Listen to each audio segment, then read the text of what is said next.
காசா grand வழங்கும் கல்யாண மாலை ஸ்பெஷல் த்ரோபேக் யூத் டாக் நிகழ்ச்சி.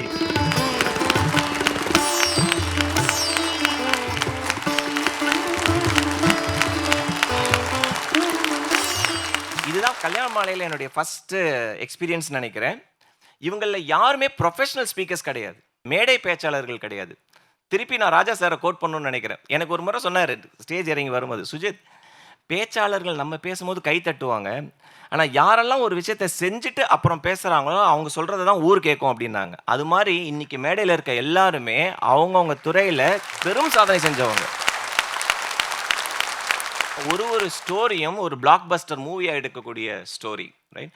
அது மாதிரி இந்த 6 பேரும் ஒரு காமனாலிட்டி என்னென்னா, 6 பேரும் எனக்கு நெருங்கிய நண்பர்கள். டிஃப்ரெண்ட் ஸ்டேஜஸ் இன் மை லைஃப்பில் இவங்க வந்தவங்க. இவங்கள பார்த்து நான் வந்து ரொம்ப பிரமிச்சு போயிருக்கேன். தமிழில் ஒரு சேயிங் இருக்குது, உன் நண்பன் யாருன்ற சொல், நான் நீ யாருன்னு சொல்கிறேன் அப்படின்வாங்க. அப்படி இவங்களை நான் காமிச்சேன்னா என்னோட இண்டெக்ஸ் பயங்கர ஹை ஆகிடும்.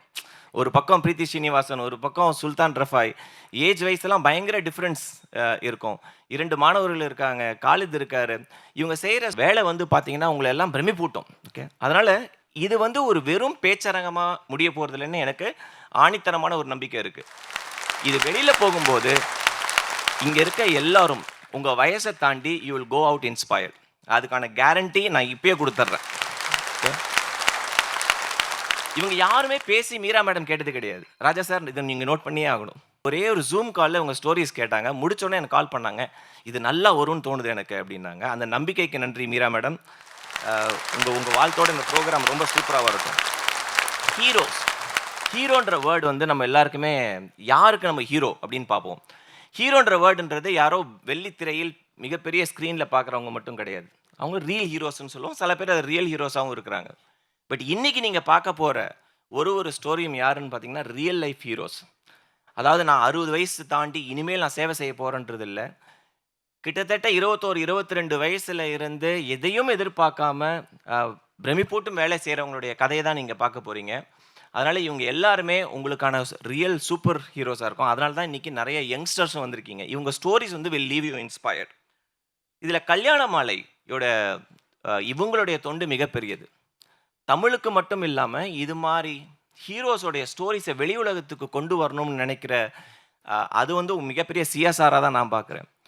நான் என்றைக்கு கல்யாண மாலை மேடையில் பேச ஆரம்பிச்சனோ, மாற்றம் ஃபவுண்டேஷனுடைய ரீச் வேறு லெவலுக்கு போயிருக்கு. ஏதோ ஒரு மூலையில் ஏதோ ஒருத்தர் இந்த கதையை கேட்டு அப்ளை பண்ணுறவங்க இருக்காங்க. இங்கிலீஷில் ஒரு நைஸ் வேர்ட் இருக்குது, டைவர்சிட்டி அப்படின்னுவாங்க, பன்முகத்தன்மை. டைவர்சிட்டி அப்படின்னா நீங்கள் வந்து எல்லாரையும் இன்க்ளூட் பண்ணணும், எல்லா ஜெண்டரும் இருக்கணும், டிஃப்ரெண்ட்லி ஏபிள் இருக்கணும்னு. ஒரே நிமிஷம் இந்த ஸ்டேஜை பாருங்கள். இவ்வளோ டைவர்சிஃபைட் ஸ்பீக்கர்ஸ் நீங்கள் வேறு எங்கேயும் பார்க்க முடியாது. It is wonderful platform. அதனால் இதில் நான் பேச போகிறதில்ல இன்றைக்கி. என்னோடய வேலை ஆக்சுவலாக ரொம்ப சிம்பிள். ஒரு ஸ்பீக்கரையும் இன்ட்ரடியூஸ் பண்ணி ஜாலியாக போய் உட்காந்துக்கலாம். பட் உங்களுடைய சீட் பெல்ட்டை நல்லா ஃபாஸ்டன் பண்ணிக்கோங்க. உங்களுக்கு அவங்க சொல்கிற கருத்துக்கள் நல்லா பிடிச்சிருந்ததுன்னா நல்லா கைத்தட்டி உற்சாகப்படுத்துங்க. என்னுடைய முதல் ஸ்பீக்கரை நான் இன்ட்ரடியூஸ் பண்ணுற ரோலுக்கு போயிடலாம். என்னுடைய மிக நெருங்கிய நண்பர்னு சொல்லலாம். ஒரு நிமிஷம் நான் கேட்குற இந்த கேள்விக்கு கண்ணை மூடி யோசிச்சு பாருங்கள். விவசாயி அப்படின்னு சொன்னால் உங்களுக்கு என்ன இமேஜ் கண்ணுக்கு முன்னாடி வருது? கடவுள் தெரியுது. பல பேருக்கு நம்ம ஸ்கூலில் விவசாயின்னு பார்த்தீங்கன்னா ஒரு வேட்டி கட்டினவர், தகப்பா கட்டி, ஒரு 2 மாடு இருக்கும், எருது ஓட்டிட்டு போட்டிகிட்டு இருப்பாங்க, ரைட்? விவசாயி அப்படின்னா எத்தனை பேருக்கு ஒரு பெண் படமாக வந்தாங்கன்னு பார்த்தீங்கன்னா வெரி ஃபியூ. அவ்வளோ வெரி ஃபியூ பீப்புளுக்கு தான் நம்ம ஒரு பெண் விவசாயியை வந்து உங்களுக்கு படமாக பார்க்க முடியும். இன்றைக்கி நான் இன்ட்ரடியூஸ் பண்ணுறவங்க ஒரு இயற்கை விவசாயி, அர்ச்சனா ஸ்டாலின் அப்படின்றவங்க. அவங்க தான் இன்னையோட முதல் ஸ்பீக்கர். அர்ச்சனா ஸ்டாலின் வந்து டைரக்டாக விவசாயத்துக்கு போல, தமிழ்நாட்டில் பிறந்த எந்த குழந்தையும் போல இன்ஜினியரிங் படித்து ஐடி துறையில் வேலை செய்து, அதனால் நேச்சுரல் ப்ரோக்ரஷன். 12th அப்புறம் இன்ஜினியரிங் படிக்கணும். நீ என்ன இன்ஜினியரிங் படித்தாலும் கடைசியில் ஐடிக்கு வரணும். அதுக்கப்புறம் பிடிச்சா அதில் இருக்கணும், இல்லாட்டி நீங்கள் வேறு எதுக்காக போயிடலாம். அர்ச்சனா ஸ்டாலின் தேங்க்ஃபுல்லி ஐடியை விட்டு இன்றைக்கி இயற்கை விவசாயத்தை பண்ணியிருக்காங்க. கிட்டத்தட்ட 250 ஃபார்மர்ஸோட சேர்ந்து ஒர்க் பண்ணி ஒரு 8000 ஃபேமிலிஸை இம்பேக்ட் பண்ணியிருக்காங்க அர்ச்சனா ஸ்டாலின். அவங்க என்ன செய்கிறாங்கன்றதை அவங்களே பேசட்டும். அர்ச்சனா ஸ்டாலினை முதல் ஸ்பீக்கராக மேடை கலைக்கும். எல்லாருக்கும் வணக்கம். சின்ன வயசுலேருந்தே பார்த்து வியந்த பல ஆளுமைகள் பேசின இந்த கல்யாண மாலை மேடையில் எனக்கு வாய்ப்பளித்த சார் மோகன் sir, Meera Nagarajan ma'am, special நன்றிகள். இன்னைக்கு யூத் டாக்ஸ் அப்படிங்கிறப்போ ஆக்சுவலாக மாலைக்கு போகிறேன்னு சொன்னோன்னே எங்கள் அம்மா கேட்டாங்க, உனக்கு அங்கே என்ன வேலை அப்படின்னாங்க. இளைஞர்கள்லாம் உருப்பட மாட்டாங்கன்னு பேசுகிற டைமில் அவங்க வந்து இல்லை சமூகத்தில் இளைஞர்கள் பெருசாக செய்ய முடியும் அப்படின்ற நம்பிக்கையை விதைக்கிறாங்க. என்னையும் கூப்பிட்ருக்காங்க, காரணம் இல்லாமல் கூப்பிட்ருக்க மாட்டாங்க தானே அப்படின்னு சொல்லிட்டு யோசிச்சு பார்த்தேன். அதில் என்ன தோணுச்சுங்கிறதான் அடுத்து நான் பேச போகிறேன். எனக்கு 21 வயசுலேயே கல்யாணமும் ஆயிடுச்சு. நிறைய பெண்கள் நான் பார்த்துருக்கேன். நான் கேர்ள்ஸ் ஸ்கூலில் வேறு படித்தேன். நிறைய பேர் லைஃப் பார்த்தீங்கன்னா திருமணத்துக்கு முன் திருமணத்துக்கு பின்ன்ற மாதிரி மாறி இருக்கும். அவங்க ஆசைப்பட்டது வேறையா இருக்கும், இன்றைக்கி அவங்க வேறு ஏதோ பண்ணிகிட்டு இருப்பாங்க. நமக்கு கொஸ்டினாக இருக்கும். ஸோ எனக்கு நான் பேசி முடிகிறப்போ உங்களுக்கு வந்து ஒன்று விவசாயம் மேலே ஒரு மதிப்பு கூடியிருக்கணும், இல்லை பெண்களாக இருந்தீங்கன்னா நம்மளும் சாதிக்கலாம்னு தோணியிருக்கணும். இது ரெண்டில் ஒன்று நடந்தால் கூட நான் பேசுனது சக்ஸஸ்ன்னு போயிடுவேன். ஆக்சுவலாக பார்த்தீங்கன்னா நான் ஸ்கூல் படிக்கிறப்ப நான் வந்து ரொம்ப செலிப்ரேட்டட் சைல்டு. இந்த செலிப்ரேட்டட் சைல்டுனால் என்ன அர்த்தம்னா நல்ல மார்க் வாங்குவேன். 100 out of 100லாம் ரொம்ப ஈஸி. கிளாஸ் ஃபஸ்ட்டு, இந்த அவார்டு சர்டிஃபிகேட் வாங்குறதெல்லாம் வந்து எப்போயுமே ஸ்டேஜில் அர்ச்சனான்ற பேர் இருக்கும். ஸோ எல்லாருக்கும் ரொம்ப பிடிக்கும். ஸோ என்ன படித்து என்ன ஆக போகிறேன்ற கேள்வி கேட்பாங்க இல்லையா எல்லாருக்கும். எனக்கு ஞாபகம் இருக்கிற வயசு ஒரு 4th ஸ்டாண்டர்ட்லேருந்தே நான் வந்து அர்ச்சனா ஐஏஎஸ்ன்னு சொல்லி பழகிட்டேன். அப்போ ஐஏஎஸ்னால் என்னென்னலாம் தெரியாது. ஆனால் ஏதோ ஒரு மாற்றத்தை பண்ணலான்னு அப்பா சொல்லிக்கிட்டே இருப்பார். என்ன மாற்றம்னு அப்போ புரியலை. இப்போ ஒரு 34 வயசு ஆகுது. இன்றைக்கி புரியுது, சுஜித் மாதிரி ஹெச்ஆராக இருந்தும் செய்யலாம், உங்களை மாதிரி என்னவாக இருந்தாலும் நம்ம நல்லது செய்யலாம். நல்லது செய்கிறது வெறும் நம்ம மனசில் நினச்சா முடியும் அப்படிங்கிறது இன்றைக்கி புரியுது. அதுவும் விவசாயம் அப்படின்னு இறங்கினதுக்கப்புறம் பார்த்தா இந்த ஜெனரேஷனில் இப்போ நாம் மிஸ் பண்ணிட்டோம் அப்படின்னா இன்னொரு 20 வருஷம் கழிச்சு ரொம்பவே ஃபீல் பண்ணுவோம். அண்ணா யூனிவர்சிட்டி உங்களுக்குலாம் தெரியும்னு நினைக்கிறேன். ஸோ அங்கே தான் நான் வந்து இன்ஜினியரிங் வாய்ப்பு கிடச்சிச்சு. பட் அப்பையும் நான் வந்து எல்லாரும் மாதிரி படிக்க மாட்டேன், ரொம்ப வித்தியாசமாக தான் படிப்பேன். அடம் பிடிச்சி ஜியோ இன்ஃபர்மேட்டிக்ஸ்னு ஒரு கோர்ஸ் படித்தேன். படித்து முடிச்சுட்டு சுஜித் சார் சொன்ன மாதிரி தான், எங்கே படித்தாலும் கடைசியில் ஒரு ஐடி கம்பெனியில் கூப்பிடுவாங்க. ஸோ எனக்கு கம்ஃபர்ட் ஜோன் மாதிரி ஒரு நல்ல சம்பளத்தில் ஒரு கம்பெனி இருந்தது. ஆனால் ரொம்ப குயிக்காக தெரிஞ்சு போச்சு நமக்கான வேலை இது கிடையாது அப்படின்னு. ஸோ 2014 இந்தியா ஃபுல்லாக ட்ராவல் பண்ணேன். ஒரு வாய்ப்பு கிடச்சிது. ஒரு 12-13 மாநிலங்களுக்கு போய் பல கிராமங்களுக்கு, அதுவும் தேடல் பயணம்னு சொல்லலாம். அப்போ வந்து நான் ஒரிசா, ராஜஸ்தான்னு பல இடங்களில் பார்த்தப்போ சில பேரை பார்த்து ரொம்ப இன்ஸ்பயர் ஆனேன். ஜோ மடியத்துன்னு ஒருத்தர் வந்து ஒரிசாவில் மீட் பண்ணேன். கிட்டத்தட்ட 600 கிராமங்களில் டாய்லெட்ஸ் கட்டி கொடுத்து ட்ரைபல் வில்லேஜஸ்லாம் மாற்றத்தை பண்ணிட்டு இருந்தார். ஒரு சாதாரண ஆள். ராஜஸ்தான் போனால் அங்கே பங்கர் ராய்னு ஒருத்தர் பாட்டிங்களுக்கெல்லாம் போய் சோலார் லைட் எப்படி போடணும்னு சொல்லி கொடுத்துட்ருக்காரு. ஆஃப்ரிக்கா பாட்டிக்கு ஒரு இந்தியா பாட்டி சொல்லி கொடுத்துட்ருக்காங்க. வித்தியாசமாக இருந்தது. அப்போ நான் என்ன பண்ண போகிறேன் அப்படின்ற கேள்வியோடு திரும்ப வந்தேன். அந்த டைமில் தான் வந்து எங்கள் வீட்டில் ஒரு சின்ன மாடி தோட்டம். ஸோ வீட்டில் மாடி தோட்டத்தில் ஆரம்பித்த அந்த இன்ட்ரெஸ்ட் அப்போ தான் தெரிஞ்சுது, ஒரு 4 செடி வளர்க்குறதுக்கே நமக்கு இவ்வளவு கஷ்டமாக இருக்குது, ஆனால் நமக்கு ஹெல்த்தியராக சாப்பிட்றோன்ற ஒரு திருப்தி. எங்கள் மாமனாருக்கெல்லாம் வந்து அவருடைய டயபெட்டிஸ் ரிவர்ஸ் ஆகிடுச்சு. எனக்கு நல்லபடியாக நான் வந்து என்னோடய பிளட் டெஸ்ட்லாம் பார்த்தா கொஞ்சம் ஹீமோக்ளோபின் இம்ப்ரூவ் ஆகுது, பர்சனலாக ஹெல்த் இம்ப்ரூவ் ஆகுதுன்னு தெரியுது. ஆனால் இது ஏன் எல்லோரும் செய்ய மாட்டேங்கிறாங்க அப்படின்றது ஒரு தேடல். மறுபடியும் ஒரு தேடலுக்காக ஃபுல்லாக நிறையா விவசாயிகளையாக போய் பார்க்குறேன். ஸோ அப்படி இருக்கிறப்போ நான் வந்து மீட் பண்ணதில் பல பேர் இயற்கை விவசாயம் பண்ணுறவங்க மட்டும் தற்சார்பு வாழ்க்கையை தேடி போயிட்டு இருந்தாங்க. நம்ம மண் வளத்தை காக்கணும், நமக்கு தேவையான தேவைகளை நம்ம பூர்த்தி பண்ணிக்கணும், இது மூலயமா ஒரு பொருளாதாரத்தை பெருக்கணும், நானும் நல்லா இருக்கணும், நாடு நல்லா இருக்கணும்னு ஒரு பெருந்தன்மையாக பேசினாங்க. ஸோ இயற்கை விவசாயம் தான் ஒரு ஆன்சர் அப்படின்னு எனக்கு தெரிஞ்சது. நம்ம தான் ஓவராக படிச்சிட்டோன்னா போய் அப்படியே ப்ரீச் பண்ணிடுவோம்ல. போய் அந்த கிராமத்தில் நான் என்எஸ்எஸ் பண்ண கிராமத்துக்கு போய் சொன்னேன், விவசாயம் இயற்கை விவசாயம் ஏன் பண்ண மாட்டேங்கிறீங்க அப்படின்னு. வேலைக்கான பண்ண மாட்டோமா அப்படின்னாங்க. ஆக்சுவலாக நான் விவசாயம் ஆனதும் ஒரு ஆக்சிடென்ட் தான். இவங்க யாரும் சொல்லி புரிஞ்சுக்கல. செஞ்சு தான் பார்ப்போமே, நமக்கு தான் மாடி தோட்டம் பண்ணியிருக்கோமே, எக்ஸ்பீரியன்ஸ் இருக்குது அப்படின்ற ஒரு ஆர்வ கோளாறாக இறங்கின விஷயம். 2015 சொந்தமாக நிலம் கூட கிடையாது. தேனியில் இருந்த கடைசி நிலத்தை விற்று சென்னையில் வீடு கட்டி எல்லாரும் மாதிரி ஊரை விட்டு சென்னைக்கு வந்த ஒரு ஃபேமிலி தான் என்னுடைய ஃபேமிலி. ஸோ நாங்கள் விவசாயம் செய்ய ஆரம்பித்தோம். நானும் என் ஹஸ்பண்ட் 2 பேருமே அண்ணா யூனிவர்சிட்டி கிராஜுவேட்ஸ். ஸோ நாங்கள் வந்து எங்கள் வாழ்க்கையில் எங்கள் தேவைக்கு நம்ம ஒரு விவசாய நிலத்தில் லீஸ் எடுத்து விவசாயம் பண்ண ஆரம்பித்தோம். கீரை காய்கறி தான் முத ஆரம்பித்தோம். மாதம் 10,000 ரூபா சம்பாதிக்கிறது எவ்வளவு கஷ்டம்னு அப்போ தான் புரிஞ்சுக்கிட்டோம். விவசாயம் செய்கிறப்போ அவ்வளோ வேறு சிந்தி உழைக்கிறோம், அதை விற்க முடியலை, சரியான விலையும் இல்லை. எல்லாத்தையும் நான் பேசினதை கண்கூட பார்க்குறேன். இன்னொரு பக்கம் சிட்டியில் நமக்கு வந்து ஆர்கானிக் ஃபுட்டு வேணும் அப்படின்னு ஆசையும் படுறோம், ஆனால் எது ஆர்கானிக்னு தெரிய மாட்டேங்குது. அப்படிங்கிறப்போ எனக்கு இயற்கை விவசாயம் எப்படி பண்ண வைக்கிறது யோசிச்சுக்கிட்டே இருக்கிறோம். நாங்கள் விவசாயம் செய்ய ஆரம்பிச்சிட்டோம். திருவள்ளூரில் ஒரு ஊரில் செஞ்சோம்.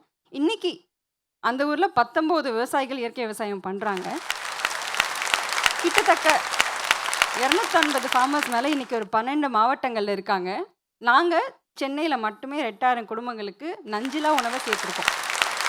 வெறும் கீரை காய்கறியில் ஆரம்பித்தோம். இன்றைக்கி 200+ ப்ராடக்ட்ஸ். அது நான் ஏன் சொல்கிறேன்னா, பாரம்பரிய நெல் வகைகள்லேருந்து சிறுதானியம்லேருந்து பல விஷயத்தை வந்து இன்றைக்கி உணவை தொலைச்சிட்டோங்க. நான் சில ஸ்கூல்ஸ் எல்லாம் போய் பேசுவேன். அங்கே போயிட்டு அரிசி எத்தனை இருக்குது தெரியுமா இந்தியாவில் அப்படின்னு ஒரு கேள்வி கேட்பேன். கிட்ஸ் செம்ம எக்ஸைட்டாக இருக்காங்க. Ma'am 10 ma'am 100 1000. உண்மையான பதில் என்னென்னா 1,10,000 வெரைட்டி அரிசி இந்தியாவில் மட்டுமே இருந்திருக்கு. இன்றைக்கி நம்ம உணவு பற்றின கான்வர்சேஷன்ஸே இல்லை. குழந்தைகளுக்கு அவங்க சாப்பாடு ஆர்டர் பண்ண தெரிஞ்ச குழந்தைகளுக்கு அந்த சாப்பாட்டில் என்ன இருக்குது, அதுக்கு பின்னாடி என்ன உழைப்பு இருக்குன்னு சத்தியமாக தெரியல. நம்ம பேசவும் இல்லை, நம்ம தப்பும் இருக்குங்க. என் கூட ஒரு 60+ இளைஞர்கள் இருக்காங்க. எங்கள் டீமை பார்த்தீங்கன்னா எல்லா மாவட்டத்துலேருந்தும் ஒரு ரெப்ரசன்டேஷன் இருக்குது. ஸோ எல்லாருமே வந்து பேக் எண்டில் ஏதோ ஒரு டிகிரி படிச்சிருப்போம். ஆனால் எங்களுக்கு அடிப்படையில் மனசு எல்லாமே திரும்பி நம்ம ஊரில் ஏதாவது செய்யணும் அப்படிங்கிற மாதிரி தான். ஸோ இப்போ இந்த நான் சொல்கிற விவசாயிகள் எல்லாருமே அவங்க ஊரில் ஒரு சாம்பியனாக தான் பார்க்குறேன். ஒருத்தர் 5 பேரை அடுத்து மாற்றுவாங்க. அந்தந்த ஊரில் மாற்றம் வந்துச்சுனாலே போதும். கூட்டு விவசாயமாக நம்ம செய்கிறப்போ அந்த பவர் இருக்குது. சரியான பொருள் சரியான விவசாயி பண்ணுறது தெரிஞ்சிச்சுன்னா கண்டிப்பாக மக்கள் சரியான விலை கொடுத்து வாங்க ரெடியாக தான் இருக்காங்க. ஏன்னா இன்றைக்கி அவ்வளவு பிரச்சனை. ஸோ நான் வெளியில் போகிறப்போ எல்லார்ட்டையும் சொல்கிற 3 விஷயம். ஃபஸ்ட்டு நீங்கள் வந்து உங்கள் சாப்பாடு எங்கேருந்து வருதுன்றது கேள்வி கேட்டு சரியான சாப்பாடு சாப்பிடுவோம். லோக்கலான சாப்பாடை கொஞ்சம் தேடி சாப்பிடுங்க. நம்ம கிவி ஃப்ரூட்டுக்கு கொடுக்குற அன்பையும் எங்கேயோ கிடைக்கிற ஒரு ராஸ்பெரி ப்ளூபெரி கொடுக்குற அன்பை தயவு செஞ்சு நம்ம கொய்யா பழத்துக்கும் நம்ம பப்பாளி பழத்துக்கும் கொடுத்தோன்னா இன்னும் நல்லா ஆரோக்கியமாக வருவோம். 2வது, ரொம்ப ஈஸியாக எனக்கு இந்த ஃபுட்டு பிடிக்காது, அது வேண்டாம் இது வேண்டாம்னு ஃபுட் வேஸ்ட்டு சொல்லிட்டு போய்கிட்டே இருப்போம். ஸோ நம்ம ஒரு உணவு சாய்ஸுமே ஒரு விவசாயியோட வாழ்வாதாரத்துக்கு கனெக்ட் ஆகிருக்கு அப்படிங்கிற உண்மையை நம்ம புரிஞ்சுக்கிட்டாலே அதுவே ஒரு சின்ன ஸ்டெப்பு. எல்லாம் எல்லாரும் விவசாயம் பண்ண வர முடியாது. ஆனால் நம்ம எப்படியெல்லாம் கான்ட்ரிபியூட் பண்ணலான்னு எடுத்தோன்னா, ஃபஸ்ட்டு சரியான உணவை சூஸ் பண்ணுறப்போ லோக்கல் ஃபார்மர்ஸை ப்ரமோட் பண்ணுவோம். 2வது, ஃபுட்டு வேஸ்ட் பண்ணாமல் இருந்தாலே அது நல்ல ஒரு ஃபுட்டாக போயிடும். 3வது, ஆரோக்கியத்துக்கு முக்கியத்துவம் கொடுத்து எதை அவாய்ட் பண்ணணும்னு உங்களுக்கு தெரியும், நம்ம உடம்புக்கு தெரியும். ஸோ உடம்பு சொல்கிறத கேளுங்க. நீண்ட நாள் வாழ்கிறதுக்கு கண்டிப்பாக முடியும். ஸோ இன்ட்ரடியூஸ் பண்ணுறப்ப சுஜித் சொன்னார் விவசாயி பெண் விவசாயி அப்படின்னு சொல்லிட்டு. ஆக்சுவலாக டேட்டா படி இப்போ அவர் சொன்னார் இல்லையா, கண்மூடி யோசிச்சு பாருங்கள் விவசாயியா எத்தனை பேருக்கு பெண்கள் மனசில் வந்தது அப்படின்னு. இது வரைக்கும் நான் கேட்ட எங்கேயுமே ஒரு 10% பேர் கூட பெண்களை நினைக்கல விவசாயின்னு சொன்னப்போ. ஆனால் 84% இந்திய விவசாயத்தில் ஈடுபாடு இல்லை இருக்கிறது பெண்கள் தான். 84, கொஞ்சம் நஞ்சம் கிடையாது. நான் இன்றைக்கி அவங்க பிரதிநிதியாக தான் அவங்கக்கிட்ட பேசிகிட்டு இருக்கேன். ஸோ முடிவில் எனக்கு இன்றைக்கி என்ன சொல்லணும்னா, படித்தவங்க நிறைய பேர் விவசாயம் சம்மந்த பிரச்சனைகளை பார்க்கணும். ஏன்னா நான் இங்கே பிஸ்னஸ் பண்ணுறேன். எனக்கு ஆண்டர்ப்ரனர்ஷிப்ன்ற வார்த்தை முன்னாடி தெரியாது. நான் கற்றுக்கிட்ட முதல் பாடம் பிஸ்னஸில் every problem is an opportunity. விவசாயத்தில் ப்ராப்ளம்ஸ் எக்கச்சக்கங்க. நீ ஐஓடி படி, ட்ரிபிள்இ படி, என்ன வேணால் படிங்க, கொஞ்சம் இதையும் தெரிஞ்சுக்கோங்க. நல்ல ஆரோக்கியமாக சாப்பிட்றதுக்கு ஒரு விவசாயி உங்கள் லைஃப்பில் 3 வேளையும் தேவைப்படுறாங்க. தயவு செஞ்சு எல்லாருக்கும் நீங்கள் மண்ணுக்கு நல்லது செய்யணும், பின்வரும் ஜெனரேஷன் நல்லது பண்ணணும் அப்படின்னா இன்றைக்கி விவசாயத்தை கைவிடாமல் நம்ம எல்லோரும் சேர்ந்து விவசாயத்தை மீட்போம், மண் வளம் காப்போம், வளமான ஆரோக்கியமான உலகத்தை படைப்போம். நன்றி, வணக்கம். ஐபிஎல் மேட்ச்சில் ஓப்பனிங் பேட்ஸ்மேனே 6 ஃபஸ்ட்டு பாலில் 6 அடிச்சா எப்படி இருக்கும், அது மாதிரி ஒரு ஃபீலிங் தான் எங்களுக்கு எல்லாம் இருக்குது. மிகப்பெரிய கைத்தட்டல் கொடுத்துடலாம் அர்ச்சனா ஸ்டாலினுக்கு.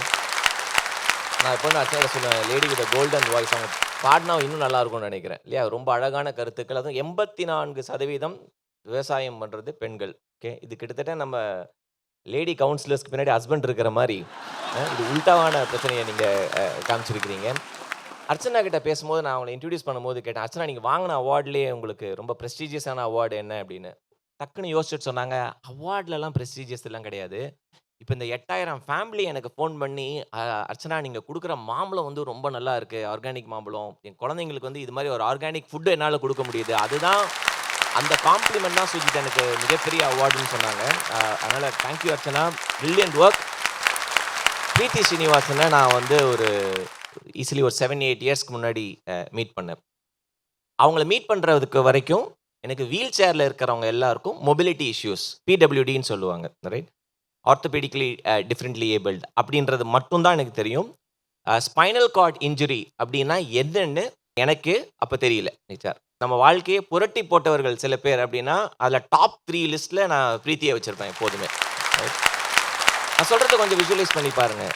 8 வயசு ஒரு பெண் குழந்தை தமிழ்நாடு சீனியர் கிரிக்கெட் டீமுக்கு செலக்ட் ஆகிறாங்க. இன்னைக்கு வரைக்கும் அதுதான் ரெக்கார்டு இந்தியாவில். Under 19 தமிழ்நாடு ஸ்டேட் கிரிக்கெட் டீமுக்கு விளையாண்டுருக்காங்க. She is a reputed swimmer, a brilliant academician. பயங்கரமாக படிப்பாங்க, யூஎஸில் படிச்சிருக்காங்க. ஒரு சின்ன ஃப்ரீக் ஆக்சிடெண்ட், அதை பற்றி அவங்களே பேசுவாங்க. Spinal cord injury resulted that அவங்க ஒரு வீல் சேரில் இருக்க வேண்டிய கட்டாயம். அதுக்கப்புறம் அவங்க என்ன பண்ணாங்கன்றது தான் இன்னைக்கு பிரீத்தியோட லைஃப்பை டிஃபைன் பண்ணுது. எனக்கு ஏன் அவங்க மிகப்பெரிய இன்ஸ்பிரேஷன் அப்படின்னா, இன்னைக்கு பிரீத்தி சோல் ஃப்ரீன்ற ஒரு என்ஜிஓ மூலமாக ஸ்பைனல் கார்டு இன்ஜுரி ஆனவங்களுக்கு என்ன பண்ணுறாங்கன்றது நீங்கள் கேட்கும்போது நம்மளுக்கெல்லாம் புல்லரிச்சிரும். நான் கேட்டேன் அவங்ககிட்ட என்ன சேலஞ்ச் இருக்கும் பிரீத்தி அப்படின்னு. இப்போ சொன்னாங்க, சுஜித் நான் இப்போ வீல் சேரில் இப்படியே இருக்கேன் இல்லையா, இப்போ என் கையில் வந்து ஒரு கொசு கடிச்சதுன்னு வச்சுக்கோங்க, என்னால் அந்த கொசு அடிக்க முடியாது. தேட் இஸ் வாட் அந்த இன்ஜுரியோட தான் அவங்க லைஃப் லீட் பண்ணுறாங்க.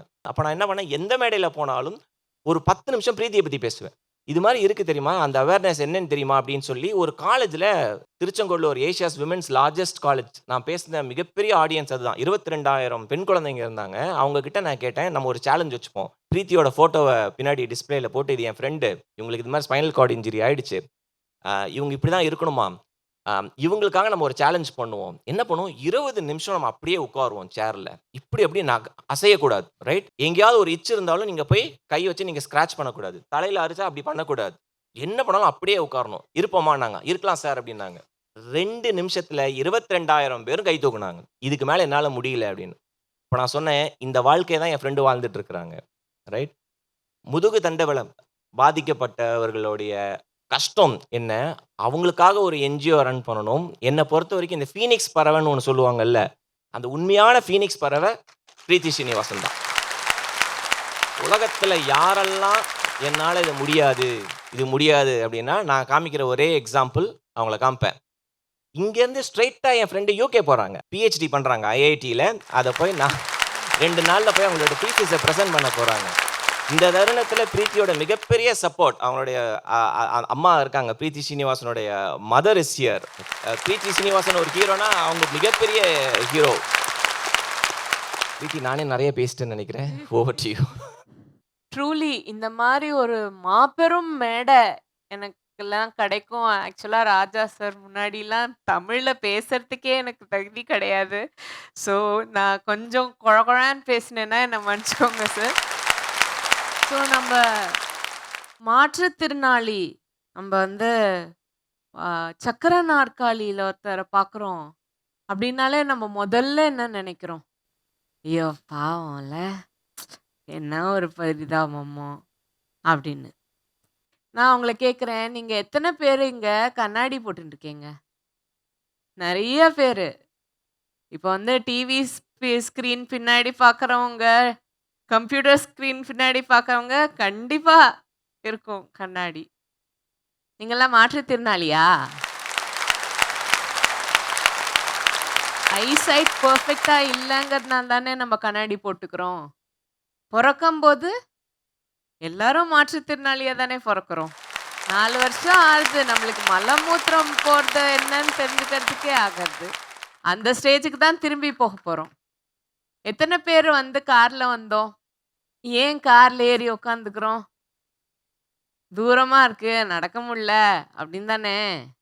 என் சக்கர நாற்காலிக்கும் 4 வீல் தான் இருக்கு, உங்கள் காலுக்கும் 4 வீல் தான் இருக்கு.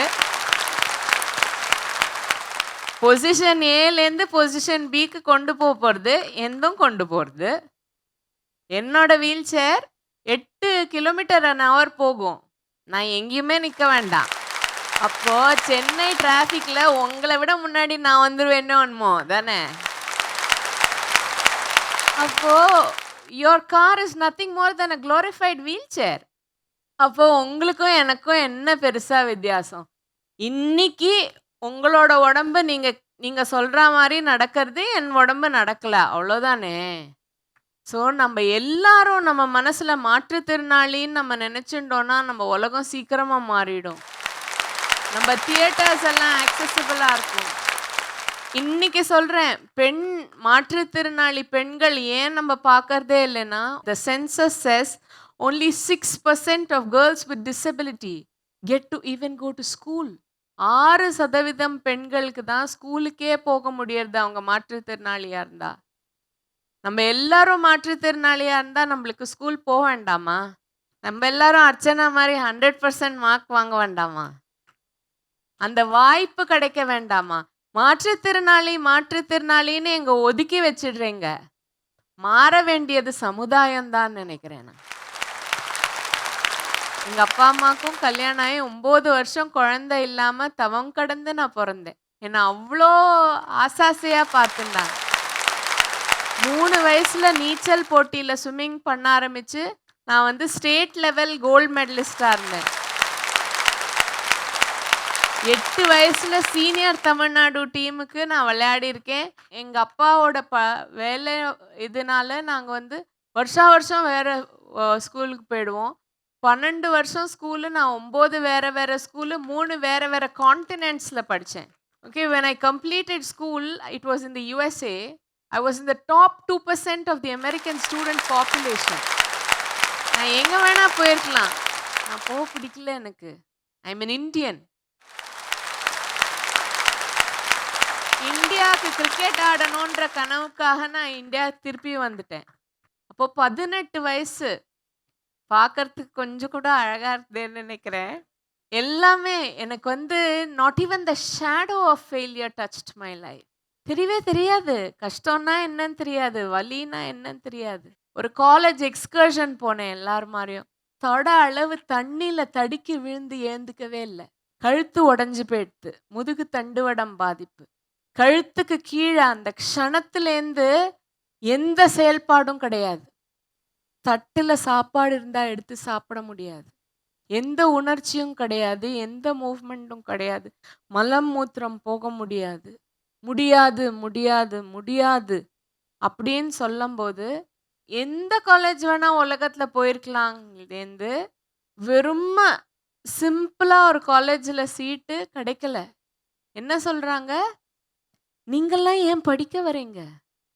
15 நாள் ப்ராக்டிக்கல் கிளாஸஸ் இருக்கு, ரேம்ப் இல்லை, லிஃப்ட் இல்லை, உங்களை மாதிரி இருக்கிறவங்களாம் எதுக்கு படிக்க வரீங்க? ரிஜெக்ஷன். இன்னைக்கு சொல்கிறேன், 90% disability, the first quadriplegic woman to ever gain admission into the PhD program of any of the IITs in their history. என்னோட பிஹெச்டி ஒர்க் வந்து ஒரு international conference for disability Liverpool university யூகேல அக்செப்ட் ஆகி இன்னைக்கு ராத்திரி I'm flying. என்ன முடியாது, யாரும் முடியாதுன்னு சொன்னா. ஆனால் எங்கள் பெரியம்மா சொல்லுவா, நீ எல்லாம் தைரிய லக்ஷ்மிடி அப்படின்னு. ஆனால் எப்போவுமே அந்த மாதிரி தைரியம் இல்லை. ஒரு நாள் ஹார்ட் அட்டாக் வந்து 57 வயசு, அடுத்த நாள் காலையில் இறந்து போயிட்டாரு. அதுக்கு 4 நாள் கழிச்சு எங்கள் அம்மாவுக்கு ஹார்ட் அட்டாக். 80 வயசு பாட்டி பாதுகாக்கிறதுக்கு இருக்காங்க. அவங்க என்ன பார்த்துக்கிறாங்களா, நான் அவங்கள பார்த்துக்கிறேன்னா தெரியல.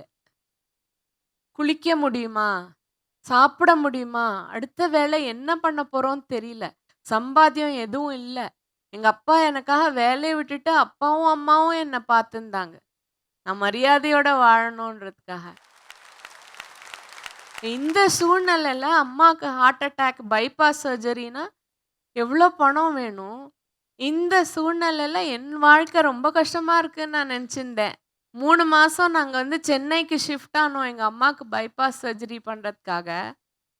அந்த 3 மாதம் பீரியடில் திருவண்ணாமலைக்கு நான் ரிட்டர்ன் ஆகிறேன். எங்கள் அம்மாவுக்கு கடவுள் புண்ணியத்தில் நல்லா பைபாஸ் சர்ஜரி ஆகி நாங்கள் ரிட்டர்ன் ஆகிறோம்.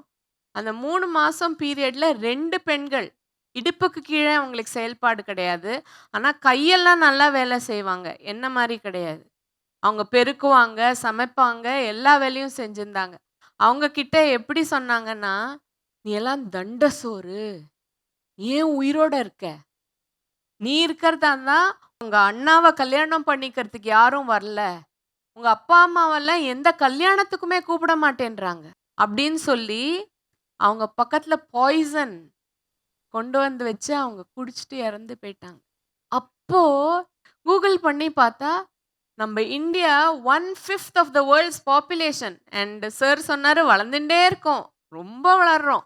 முதுகுத்தண்டுவடம் பாதிப்புனால ஒரு சீரியஸ் கண்டிஷன்னால அவங்க வீல் சேர்ல வாழ்நாள் பூரா வாழணுன்ற ஒரு சூழ்நிலை இல்லை இருந்ததுன்னா இன்னி வரைக்கும் அவங்கள பாதுகாக்கிறதுக்கு இடமே இல்லை, போக்கிடமே இல்லை. ஒன்னா நீ தற்கொலை பண்ணிக்கலாம், இல்லைன்னா உன்னை தெருல தூக்கி போட்டலாம். இதுதான் ஆப்ஷன்.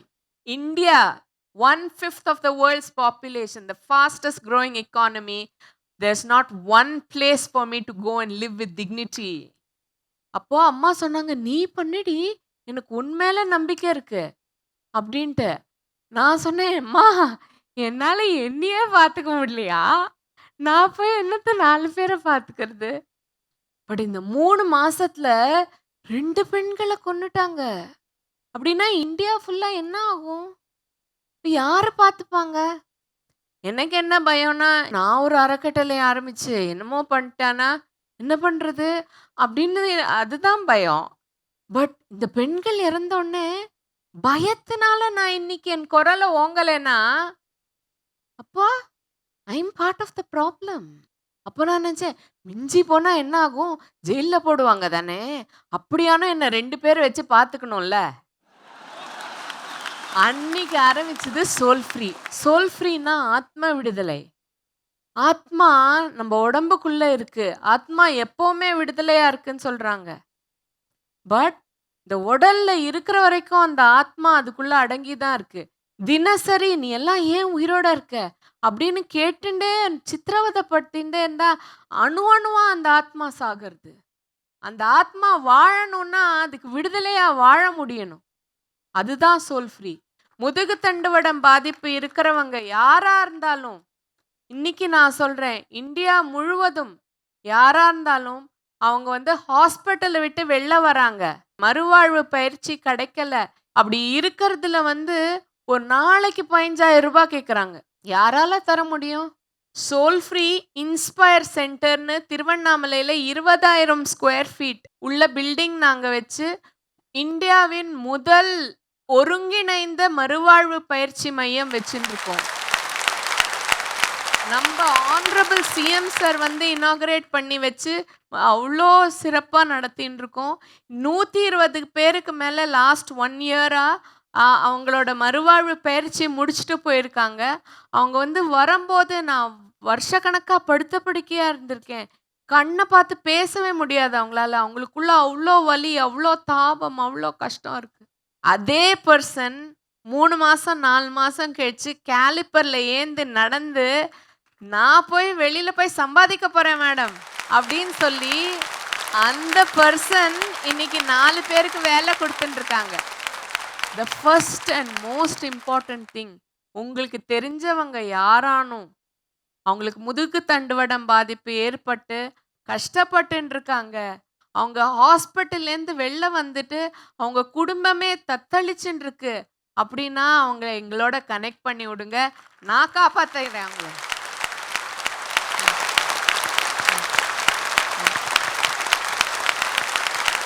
முதுகு தண்டுவடம் பாதிப்புக்கு மறுவாழ்வு பயிற்சி கொடுத்தா அவங்களால செய்ய முடியாது எதுவுமே கிடையாது.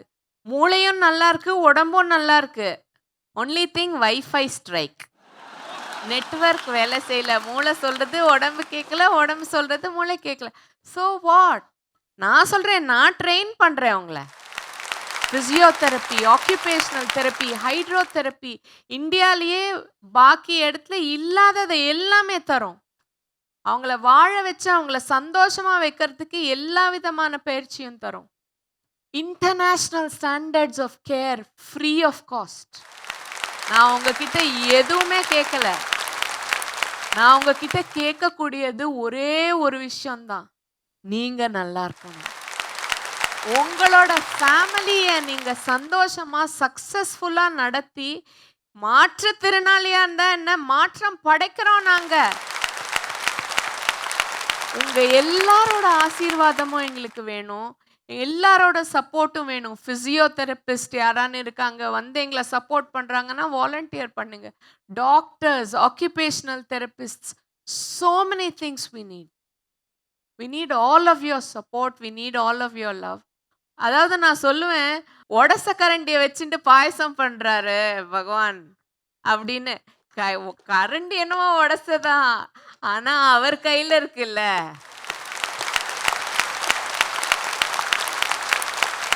அந்த மாதிரி எனக்கு இந்த வாழ்க்கையில வேணுங்கிறது எதுவுமே இல்ல. பட் என்ன மாரி இருக்கிற பெண்கள் யாரும் தற்கொலைக்கு தள்ளப்படக்கூடாது. இந்த மாரி முதுகு தண்டுவடம் பாதிப்பு இருக்கிறவங்க யாரும் உடம்பு அழுகி படுக்கை புண்ணால சாகக்கூடாது. இது ஒண்டிதான் என்னோட ட்ரீம். எங்களுக்கு வந்து மரியாதையான வாழ்க்கை ஏற்படுத்தி குடுக்கணும். இங்க இத்தன பேர் இங்க யங்ஸ்டர்ஸ்லாம் வந்திருக்கீங்க. எத்தன பேரோட ஸ்கூல்லயோ, காலேஜ்லயோ ஒரு வீல் சேர் யூசர் இருக்காங்க? யாருக்குமே கிடையாது. தெரியாது உங்களுக்கு. என்ன மாரி ஒரு ஃப்ரெண்ட் உங்களுக்கு கிடைக்க மாட்டாங்க அவ்வளோ ஈஸியா இல்ல. பட் அது காரணம் நாங்க இல்லங்கிறது இல்ல. எங்கள ஒரு மூலையில அடைச்சு வச்சிருக்காங்க. எங்களுக்கு அந்த வாய்ப்பு குடுங்க. எங்கள வெளில வர விடுங்க. நாங்களும் உங்கள்ல ஒருத்தரா இருக்கணும்னு நெனைக்கிறோம். நாங்களும் எங்களுக்கும் மரியாதை வேணும்னு நெனைக்கிறோம். ஸோ நீங்க திருவண்ணாமலையில சோல் ஃப்ரீ இருக்கு. நீங்க யாரு வேணா எங்கள ரீச் அவுட் பண்ணலாம். நீங்க வந்து பார்க்கலாம் எங்க சென்டர் எப்படி நடத்துறோம்னு. Thank you all. Thank you for giving me this lovely opportunity. Thank you.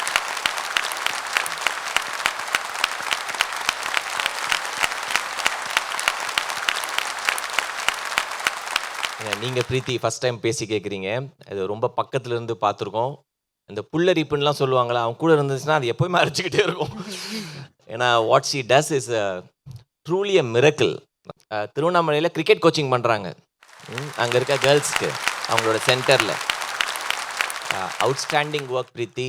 Very very inspiring talk. அவங்க பிரீத்தி பேப்பரில் எழுதி அதெல்லாம் இல்லை, ஸ்ட்ரைட் ஃப்ரம் த ஹார்ட், அதான் சொல்லுவாங்கள்ல, ஸ்ட்ரைட் ஃப்ரம் த ஹார்ட் அந்த ஸ்பீச். ரொம்ப ரொம்ப நன்றி பிரீத்தி. மிகப்பெரிய கரகோஷம் கொடுத்துடலாம் பிரீத்திக்கு. என்னுடைய அடுத்த ஸ்பீக்கரை நான் இன்ட்ரடியூஸ் பண்ண போகிறேன். தமிழ் செல்வி, இந்தியாவின் முதல் திருநங்கை நர்சிங் ஸ்டூடெண்ட். இவங்க அவங்க கதையை சொன்னாதான் உங்களுக்கு அவங்களுடைய ஸ்ட்ரகிள்ஸ், அவங்க கடந்து வந்த பாதை என்னன்னு தெரியும். இன்னைக்கு என்னுடைய திருநங்கை சகோதரி பெரிய முன்னுதாரணமாக இருக்கிறாங்க. அவங்க செஞ்ச வேலை வந்து அவங்க மட்டும் இன்னைக்கு நர்சிங் ஸ்டூடெண்ட்டாக இல்லை, அவங்க எடுத்த சட்ட போராட்டம், அவங்க கடந்து வந்த பாதையோட ஸ்டோரிஸை நீங்கள் கேட்டிங்கன்னா கல்விக்காக ஒருத்தர் எந்த அளவுக்கு போயிருக்காங்க அப்படின்றது உங்களுக்கு புரியும். உங்களுடைய மிகப்பெரிய கைத்தட்டலுடன் தமிழ் செல்வியை மேடை கலைக்கிறோம். கல்யாண மாலை அப்படின்ற இந்த ஒரு பெரிய பிளாட்ஃபார்ம் கொடுத்ததுக்காக மீரா நாகராஜன் மேம் அவங்களுக்கும், மோகன் சார் அவங்களுக்கும், அண்ட் சுஜித் சார் அவங்களுக்கும், அண்ட் சிந்து மேம் அவங்களுக்கும் நான் நன்றி சொல்ல கடமைப்பட்டிருக்கேன். அப்பா வந்து குடிப்பழக்கத்துக்கு அடிமையாயிட்டு ஃபேமிலியை ரன் பண்ண முடியாத நிலைமைக்கு தள்ளப்பட்டு அப்பா வந்து இறந்து போயிடுறாரு. அப்பா அம்மா தான் வந்து கஷ்டப்பட்டு வளர்க்குறாங்க. என்னையுமே என் தங்கச்சியுமே அம்மா தான் வளர்க்குறாங்க. அதுக்கப்புறம் சின்ன வயசுலேயே வந்து எனக்கு எந்த ஒரு பசுமையான நினைவுகளும் இல்லை, கிடையாது. மற்றவங்கள பார்க்கும்போது நான் ரொம்ப கஷ்டப்படுவேன். இவங்க நல்ல ட்ரெஸ் போடுறாங்க, ஒரு பண்டிகைக்கு நல்ல துணி, நல்ல என்ஜாய் பண்ணுறாங்க, எல்லாம் வெளியே போகிறாங்க, சந்தோஷமாக ஜாலியாக இருக்காங்க. ஆனால் நம்மளால் மட்டும் ஏன் இது முடியல? இதுக்கான காரணம் தான் எனக்கு என்னென்னு பட்டுச்சு, எஜுகேஷன். ஒரு நல்ல படிப்பு ஒரு நல்ல மனிதனை உருவாக்கும். இதுதான் வந்து நான் அந்த நேரத்திலே வந்து நான் கற்றுக்கிட்ட ஒரு விஷயம். அதுக்கப்புறம் எனக்கு 8லே வந்து என்னுடைய ஹார்மோன் சேஞ்சஸால் நான் வந்து பொம்பளை பிள்ளைங்க கூட தான் சேருவேன், பொம்பளை பிள்ளைங்க கூட தான் விளையாடுவேன், பொம்பளை பிள்ளை செய்கிற வேலையை தான் செய்வேன், அந்த மாதிரியே இருந்துட்டு இருந்தேன். இதுக்கு என்ன காரணம்? இது வந்து சோஷியல் க்ரைம்லாம் கிடையாதுங்க. ஹார்மோனுக்கும் உடம்புக்கும் ஏற்படுற தகராறுலால் தான் வந்து டிரான்ஸ்ஜெண்டர்ஸ் உருவாகிறாங்க.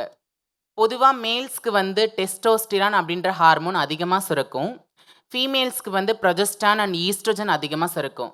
ஆனால் டிரான்ஸ்ஜெண்டரில் டிரான்ஸ் மென்னுக்கோ டிரான்ஸ் உமனுக்கோ அது அப்படியே ஆப்போசிட் ரிவர்ஸாக சுரக்க ஆரம்பிக்கும். இதனால தான் வந்து டிரான்ஸ்ஜெண்டர்ஸ் உருவாகிறாங்க. இதை ஃபஸ்ட்டு தெரிஞ்சுக்கணும் எல்லாரும். ஒரு உடல் அளவில் ஒரு ஆணாக பிறந்தாலும் எனக்குள்ளே இருக்கிற அந்த ஈஸ்ட்ரோஜன் ப்ரொஜெஸ்டன் பண்ணுற வேலை என்னை ஒரு பெண்ணாக தான் வெளியே ப்ரொஜெக்ஷன் பண்ணும். அதுக்கப்புறம் 10th முடித்தேன். 10th முடிச்சுட்டு இந்த நடுவில் ஃபுல்லாகவே வந்து நான் சந்தோஷமான வாழ்க்கையை வாழலை. அடி உதை கேட்பாங்கல்ல, இப்ப ஒருத்தவங்களுக்கு வந்து ஒரு ஆம்பள பையன் பிறக்குதுன்னா, அவங்க வீட்ல வந்து ஆம்பள பையனா தான் வளர்க்க ஆசைப்படுவாங்க. நீ வந்து ஒரு பொம்பள துணி போட்டுக்கிட்டோ, இல்ல வந்து நான் பொம்பள மாரி இருக்கணும்னு ஆசைப்பட்டு, பொட்டு வச்சுக்கணும், இந்த மாதிரி பண்ணிக்கணும் அப்படியெல்லாம் ஆசைப்பட்டா என்ன பண்ணுவாங்க? அவங்களால ஏத்துக்க முடியாது. ஸ்டார்ட்டிங்ல ரொம்ப கஷ்டம் அவங்களுக்கெல்லாம். ஐயோ! நம்ம குழந்தை வந்து பையனா பிறந்து இப்படி இருக்கே! ஐயோ! பாரு பாரு உன் பையன் பாரு புடவ எல்லாம் எடுத்து வச்சு பார்த்துக்கிறான் பாரு. நல்லா இருக்கான்னு பார்த்துக்கிறான் பாரு. பாரு பாரு உன் பையன் வந்து பொட்டு வச்சுக்கிறான் பாரு. பாரு பாரு உன் பையன் வந்து பூ எடுத்து மோந்து பார்த்து பூ வச்சுக்கணும்னு ஆசைப்படுறான் பாரு. இதெல்லாம் ஒரு நல்லதா? இதெல்லாம் இப்படியா? அப்படின்னு பக்கம் அக்கம் இருக்கிற மொத்த பேரும் கிளப்பி விடுவாங்க. இதுல தான் ஃபர்ஸ்ட்டு ஆரம்பிக்கிறதே. ஆண் உடல வச்சுட்டு, நான் என் மனசுக்குள்ள பெண்மைய வச்சுட்டு, நான் என்னால போயிட்டு நெனைச்சத சாதிக்க முடியாது. எதுவுமே பண்ண முடியாது. அதனால நான் ஃபர்ஸ்ட்டு வந்து என்ன வந்து ஃபுல்லா டோட்டலா நான் வந்து மாத்திக்கணும்னு ஆசைப்பட்டேன். அதுக்குண்டான வேலைகள எல்லாம் செஞ்சு, சர்ஜரிஸ்லாம் முடிச்சு, அந்த சர்ஜரிஸ்லாம் எவ்ளோ ஒரு வலி, வேதனை, எவ்ளோ ஒரு நரக வேதனை உண்டாக்கும் தெரியுமா? அவ்ளோ ஒரு கஷ்டம். 2013ல 12த் முடிச்சுட்டு, 2018ல தான் நான் காலேஜ் ஜாயின் பண்றேன். அந்த 5 வருஷமும் நான் போராடிட்டு இருக்கேன். அப்ளை பண்ணது எல்லாமே வந்துரும் கரெக்ட்டா. மெரிட் லிஸ்ட்ல வரைக்கும் பேர் வந்துரும். ஆனா ரேங்க் லிஸ்ட்ல பேர் வராது. ஏன்னா நான் டிரான்ஸ்ஜெண்டர்ன்னு அதில மென்ஷன் பண்ணியிருப்பேன். சரி கவர்மெண்ட்ட நம்பி நம்மளுக்கு பிரயோஜனமே கிடையாது. நம்ம பிரைவேட்ல போய் ஜாயின் பண்ணலான்னு ஒரு பிரைவேட் காலேஜ்ல போயிட்டு general nursing and midwifery join பண்றேன். 6 மாச காலம் நல்லபடியா என்னோட படிப்பு போது. 6 மாசம் கழிச்சு டைரக்டரேட் ஆஃப் மெடிக்கல் எஜுகேஷன் என்ன பண்றாங்க, transgender is not admitted to nursing course அப்படின்னு எனக்கு அனுப்புறாங்க லெட்டர். திருநங்கைகள வந்து நர்சிங்லாம் சேர்த்துக்க முடியாதுப்பா. அவங்க லெட்டரே அனுப்புறாங்க. என்னன்ட்டு மொத்த பேரையும் வந்து டிஎம்இ அண்ட் டிஎம்எஸ் அப்புறம் செக்ரட்டரியேட், ஹெல்த் எல்லாரையும் போய் கேட்க, திருநங்கைகள் படிக்கணும்னாக்கா ஒரு கவர்மெண்ட் ஆர்டர் இருக்கணும். அந்த ஆர்டர் இருந்தா தான் படிக்க முடியும் அப்படின்னு சொல்றாங்க.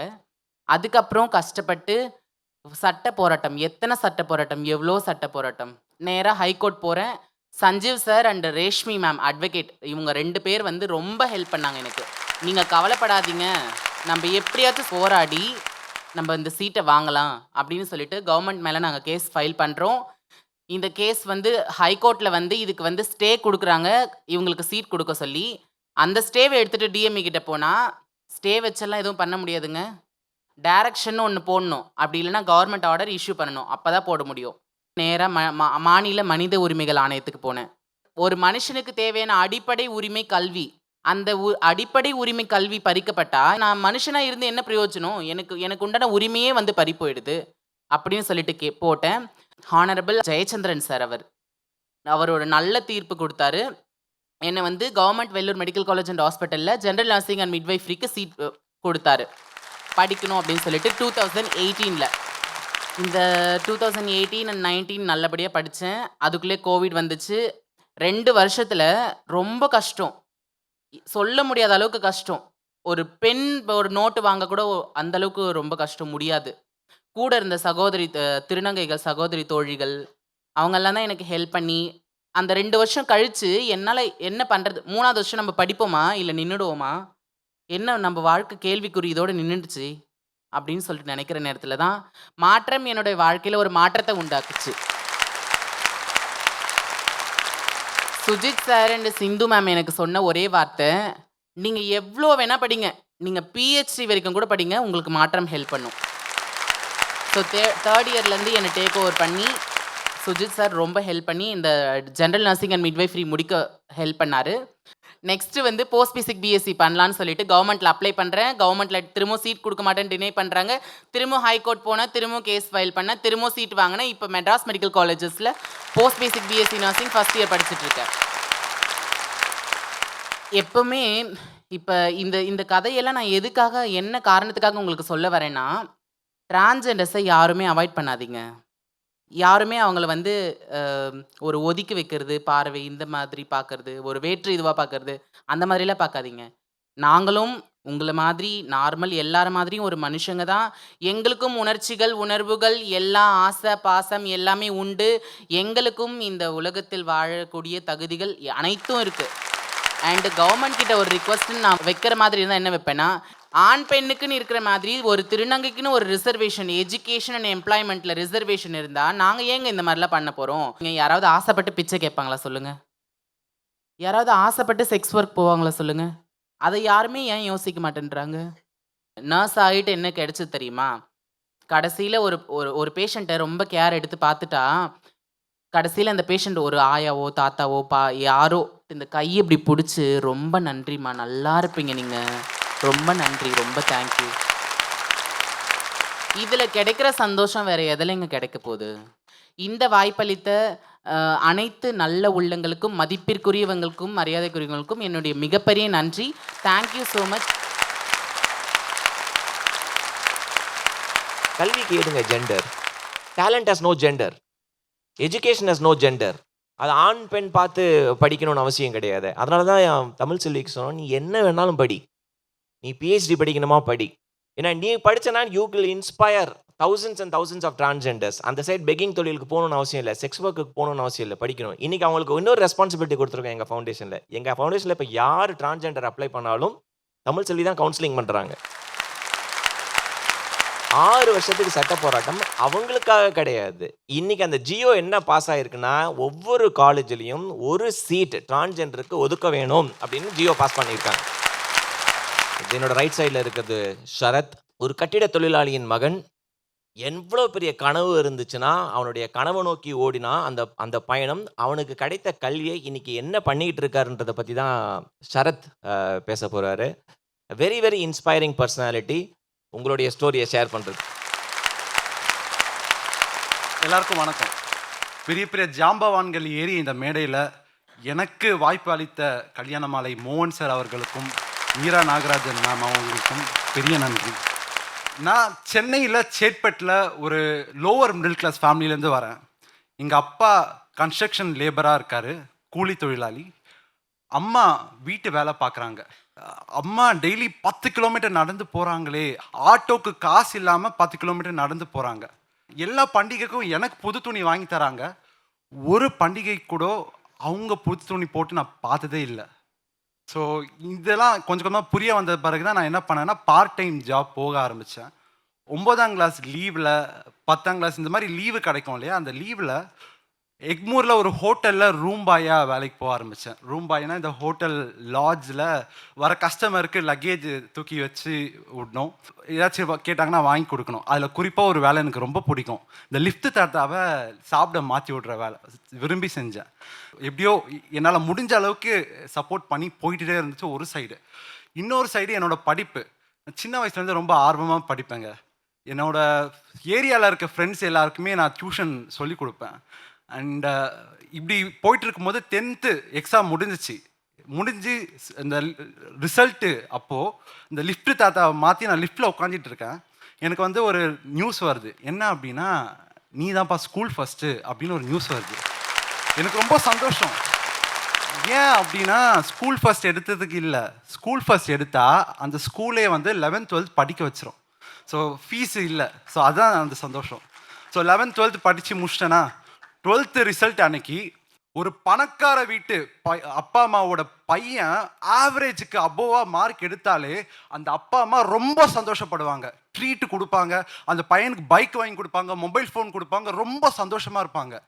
ஆனால் ஒரு ஏழை மாணவன் ஒரு நல்ல மார்க் எடுத்தானா அவங்க அப்பா அம்மா சந்தோஷப்பட மாட்டாங்க, வேதனைப்படுவாங்க. ஏன் அப்படின்னா, அந்த பையன் அடுத்து என்ன பண்ண போகிறான், மார்க் எடுக்கலைன்னா கூட எப்படியோ சரி மார்க் இல்லைடா சொல்லி விட்டுறலாம். ஆனால் மார்க் எடுத்தால் எப்படி நான் ஃபீஸ் கட்டுவேன் அப்படின்ற ஒரு கஷ்டம் இருக்கும் அவங்களுக்கு. இதே கஷ்டம் தான் எங்கள் வீட்லேயும் இருந்துச்சு. அந்த 12th ரிசல்ட்டுக்கு அப்புறம் நான் 1101 1200க்கு 192.5 கட் ஆஃப் 200க்கு. அம்மா வந்து பக்கத்து வீட்டுக்காரங்கிட்ட பேசியிருந்தாங்க, நான் உள்ளே இருந்தேன். இந்த கான்வர்சேஷன் எனக்கு கேட்டுச்சு. மார்க் பையன் எடுத்தான், அடுத்து என்ன பண்ண போகிறேன்னே தெரியல அப்படின்னு பேசியிருந்தாங்களா. உடனே நான் வெளியே வந்து கெத்தா, மவ் அதான் நான் பார்ட் டைம் ஜாப் போகிறேன்ல, அப்புறம் என்ன அதான் ஃபீஸ் கட்டிக்கலாம் வெகுளித்தனமாக சொன்னேன். எனக்கு தெரியாதுங்க, பார்ட் டைம் ஜாபில் 6000 ரூபாய் 5800 ரூபாய் கிட்ட வரும் ரவுண்டாக. இன்ஜினியரிங் படிக்க ஃபீஸ் வந்து 1.5 லட்சம் ரூபாய். நான் தெரியாமல் இதெல்லாம் சொன்னேன். சரி அடுத்து என்ன பண்ணலாம், எப்படி படிக்கலாம் அப்படின்ற ஒரு கேள்வி எனக்கும் என்னோட குடும்பத்துக்கும் இருக்கும் போது தான் மாற்றம் ஃபவுண்டேஷன் எனக்கு தெரிய வந்தது. ஒரு இன்டர்வியூ வர சொல்லியிருந்தாங்க. அந்த இன்டர்வியூவில் தான் இந்த மேடையில் நடுவராக இருக்கிற சுஜித்குமார் சாரை நான் அங்கே பார்த்தேன். சுஜித் சார் கேட்டார், தம்பி உனக்கு என்ன படிக்கணும்னு கேட்டார். நான் வெகுளித்தனமாக ஒரு பதில் சொன்னேன். சார் அப்பா கன்ஸ்ட்ரக்ஷன் ஒர்க்கர் சார், எனக்கு வந்து சிவில் இன்ஜினியரிங் சார், நான் அப்பாவோட ஒரு லெவல் மேலே போனேன் சார் அப்படின்னேன். அவருக்கு அது இன்ஸ்பைரிங்காக இருந்துச்சு போல். அவர் எனக்கு சிவில் இன்ஜினியரிங் உண்மையிலே கொடுத்தாரு. சென்னையில் ஒரு பிரபலமான பொறியியல் கல்லூரியில் எனக்கு வந்து சிவில் இன்ஜினியரிங் வாய்ப்பு வந்தது. அண்ட் 4 வருஷம் நான் சிவில் இன்ஜினியரிங் படித்தேன். அங்கே எந்த ஒரு காசும் இல்லாமல் 4 வருஷம் சல்லுன்னு ஓடிச்சு. நடுவில் சார் ஒரு கால் என்ன பேசினார். தம்பி நீ வந்து யூபிஎஸ்சி ப்ரிப்பேர் பண்ணுறியா அப்படின்னு கேட்டார். நான் சொன்னேன் சார் இல்லை சார் இன்ட்ரெஸ்ட் இல்லை சார்ண்ணா. தம்பி நீ ஐடி கம்பெனி போறியா, நான் கோடிங் கிளாஸில் சேர்த்து விட்டான்னு கேட்டார். சார் இல்லை சார் இன்ட்ரெஸ்ட் இல்லை சார்ண்ணா. என்ன தாண்டா உனக்கு இன்ட்ரெஸ்ட் அப்படின்னு கேட்டாரா. நான் சொன்னேன் சார் ஐஐடியில் எனக்கு ஸ்ட்ரக்சரல் இன்ஜினியரிங் படிக்கணும்னு ஒரு கனவு இருக்குது சார் அப்படின்னு சொன்னேன். அவரும் அப்படியாப்பா சரிப்பா ஆல் தி பெஸ்ட் அப்படின்னு சொல்லி ஃபோனை கட் பண்ணிட்டாரு. அதுக்கப்புறமா தான் எனக்கு வந்து ஐஐடியில் படிக்கணும்னா கேட் எக்ஸாம்னு ஒரு எக்ஸாம் இருக்குது, ஒரு நுழைவுத் தேர்வு இருக்குது. அந்த தேர்வுக்காக நான் ப்ரிப்பேர் பண்ண ஆரம்பித்தேன். ஃபைனல் இயரில் அந்த தேர்வில் நான் வெற்றி பெறலை, ஃபெயில் ஆகிட்டேன். அடுத்து காலேஜும் முடிஞ்சாச்சு, 4 வருஷம் முடிஞ்சாச்சு.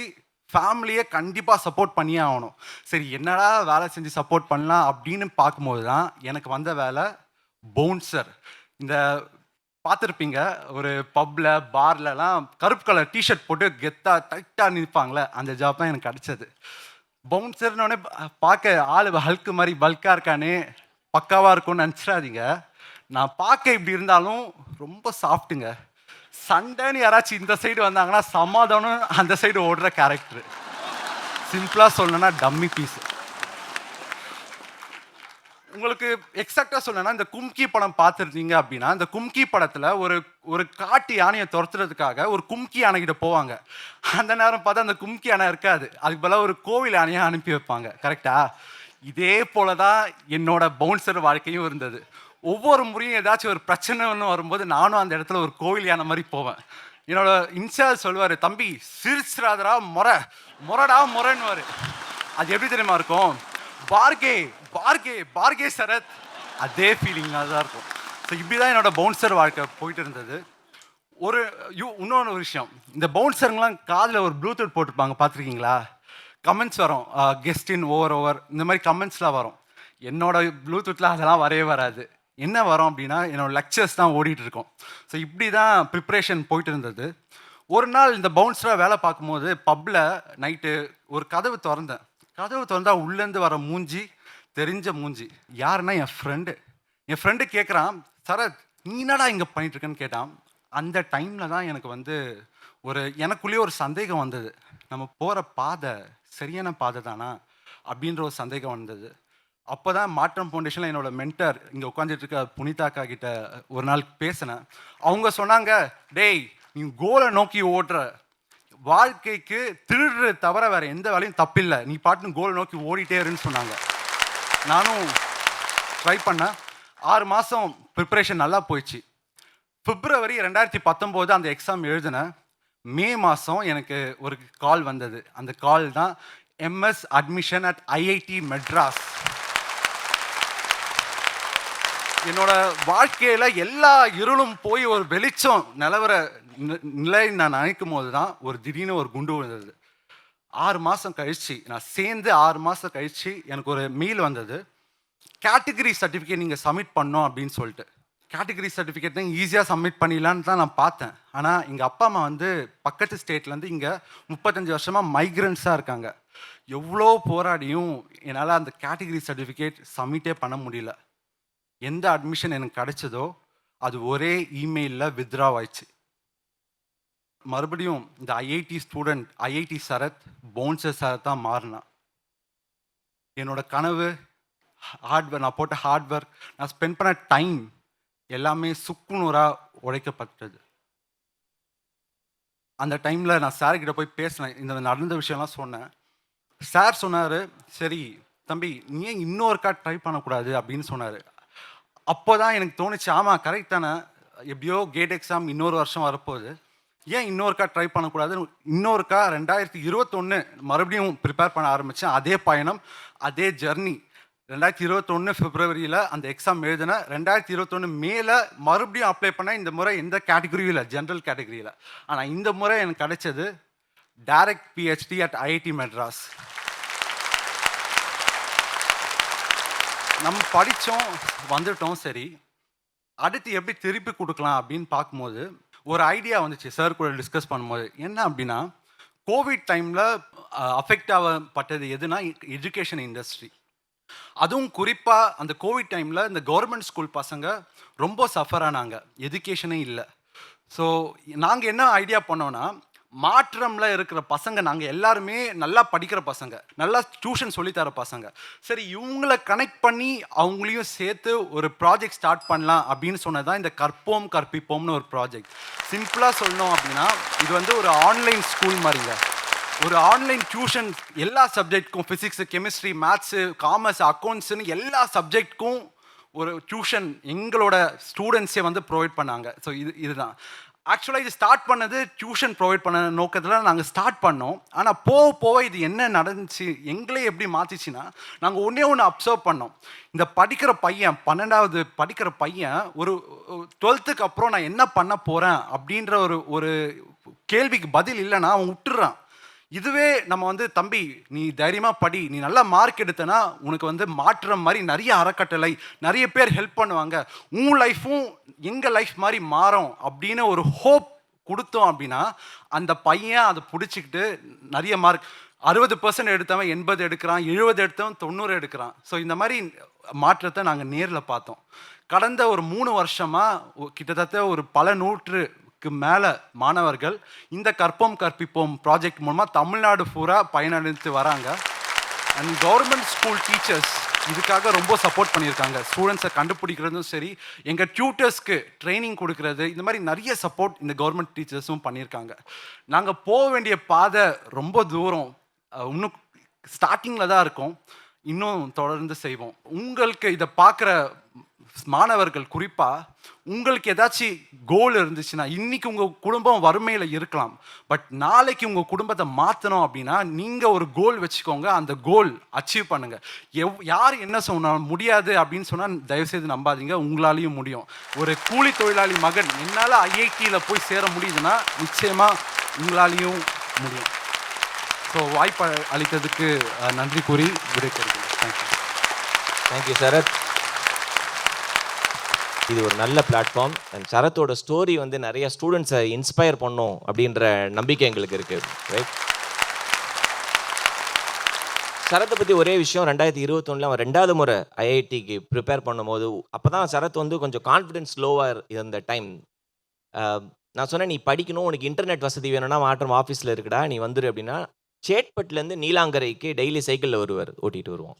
அங்கேருந்து சைக்கிளில் வந்து ப்ரிப்பேர் பண்ணி படிச்சுட்டு திருப்பி இன்றைக்கி அந்த கற்போம் கற்பிப்போம்ன்ற ப்ராஜெக்டோட ப்ராஜெக்ட் டைரக்டர் அவர் தான். ஸோ சரத் சொன்ன மாதிரி இன்றைக்கி அவர் ஐஐடி போனது மட்டும் இல்லாமல் அவர் ஒரு இன்ஸ்பிரேஷனாக இருக்கார். அடுத்த ஜென்ரேஷன் ஆஃப் ஸ்டூடெண்ட்ஸை வந்து மேல் படிப்பு படிக்கிறதுக்கு மிகப்பெரிய ஊன்றுகோலாக இருக்கார். காலித் செய்கிற வேலையை நம்மால் கனவில் கூட நினச்சி பார்க்க முடியாத ஒரு வேலையை காலித் அஹமதும் அவருடைய நண்பர்களும் சேர்ந்து செய்கிறாங்க. இன்னைக்கு நல்ல வசதி வாய்ப்புள்ள ஒரு குடும்பம். இன்னைக்கு அவர் உறவுகள் ட்ரஸ்ட் அப்படின்னு ஒரு ட்ரஸ்ட் ரன் பண்ணுறாரு. கிட்டத்தட்ட 8000 அன்கிளைம்ட் பாடிஸுக்கு ஒரு ரெஸ்பெக்ட்ஃபுல் ஃபியூனரல் கொடுத்துருக்காங்க உறவுகள் ட்ரஸ்ட். இன்னைக்கு எந்த ஒரு மேஜர் ஆக்சிடென்ட், ட்ரெயின் ஆக்சிடென்ட் அப்படின்னா போலீஸ் ஃபஸ்ட்டு கால் பண்ணுற நம்பர் காலித் அஹமதோட உறவுகள் ட்ரஸ்டோட நம்பர் தான். நான் காலித் அஹமது கிட்ட சொல்லுவேன், காலித் அஹமத் எஜுகேஷன் கொடுத்துடலாம், நான் எஜுகேஷனுக்கு அப்படின்னு நான் ஒரு பைசா கேட்டேன்னா உதவி பண்ணுறதுக்கு ரெடியாக இருக்காங்க. மரம் நடுறதுன்னு ஒரு என்ஜிஓ நடத்துகிறாங்க, அதுக்கு பைசா கேட்டால் கொடுத்துருவாங்க. ஆனால் நீங்கள் செய்கிற வேலைக்கு எவ்வளோ கோடி பணம் கொடுத்தாலும் அதை செய்கிறதுக்கான அந்த மனப்பக்குவம், மன தைரியம் இருக்குது பாருங்கள், அது வேற லெவல்.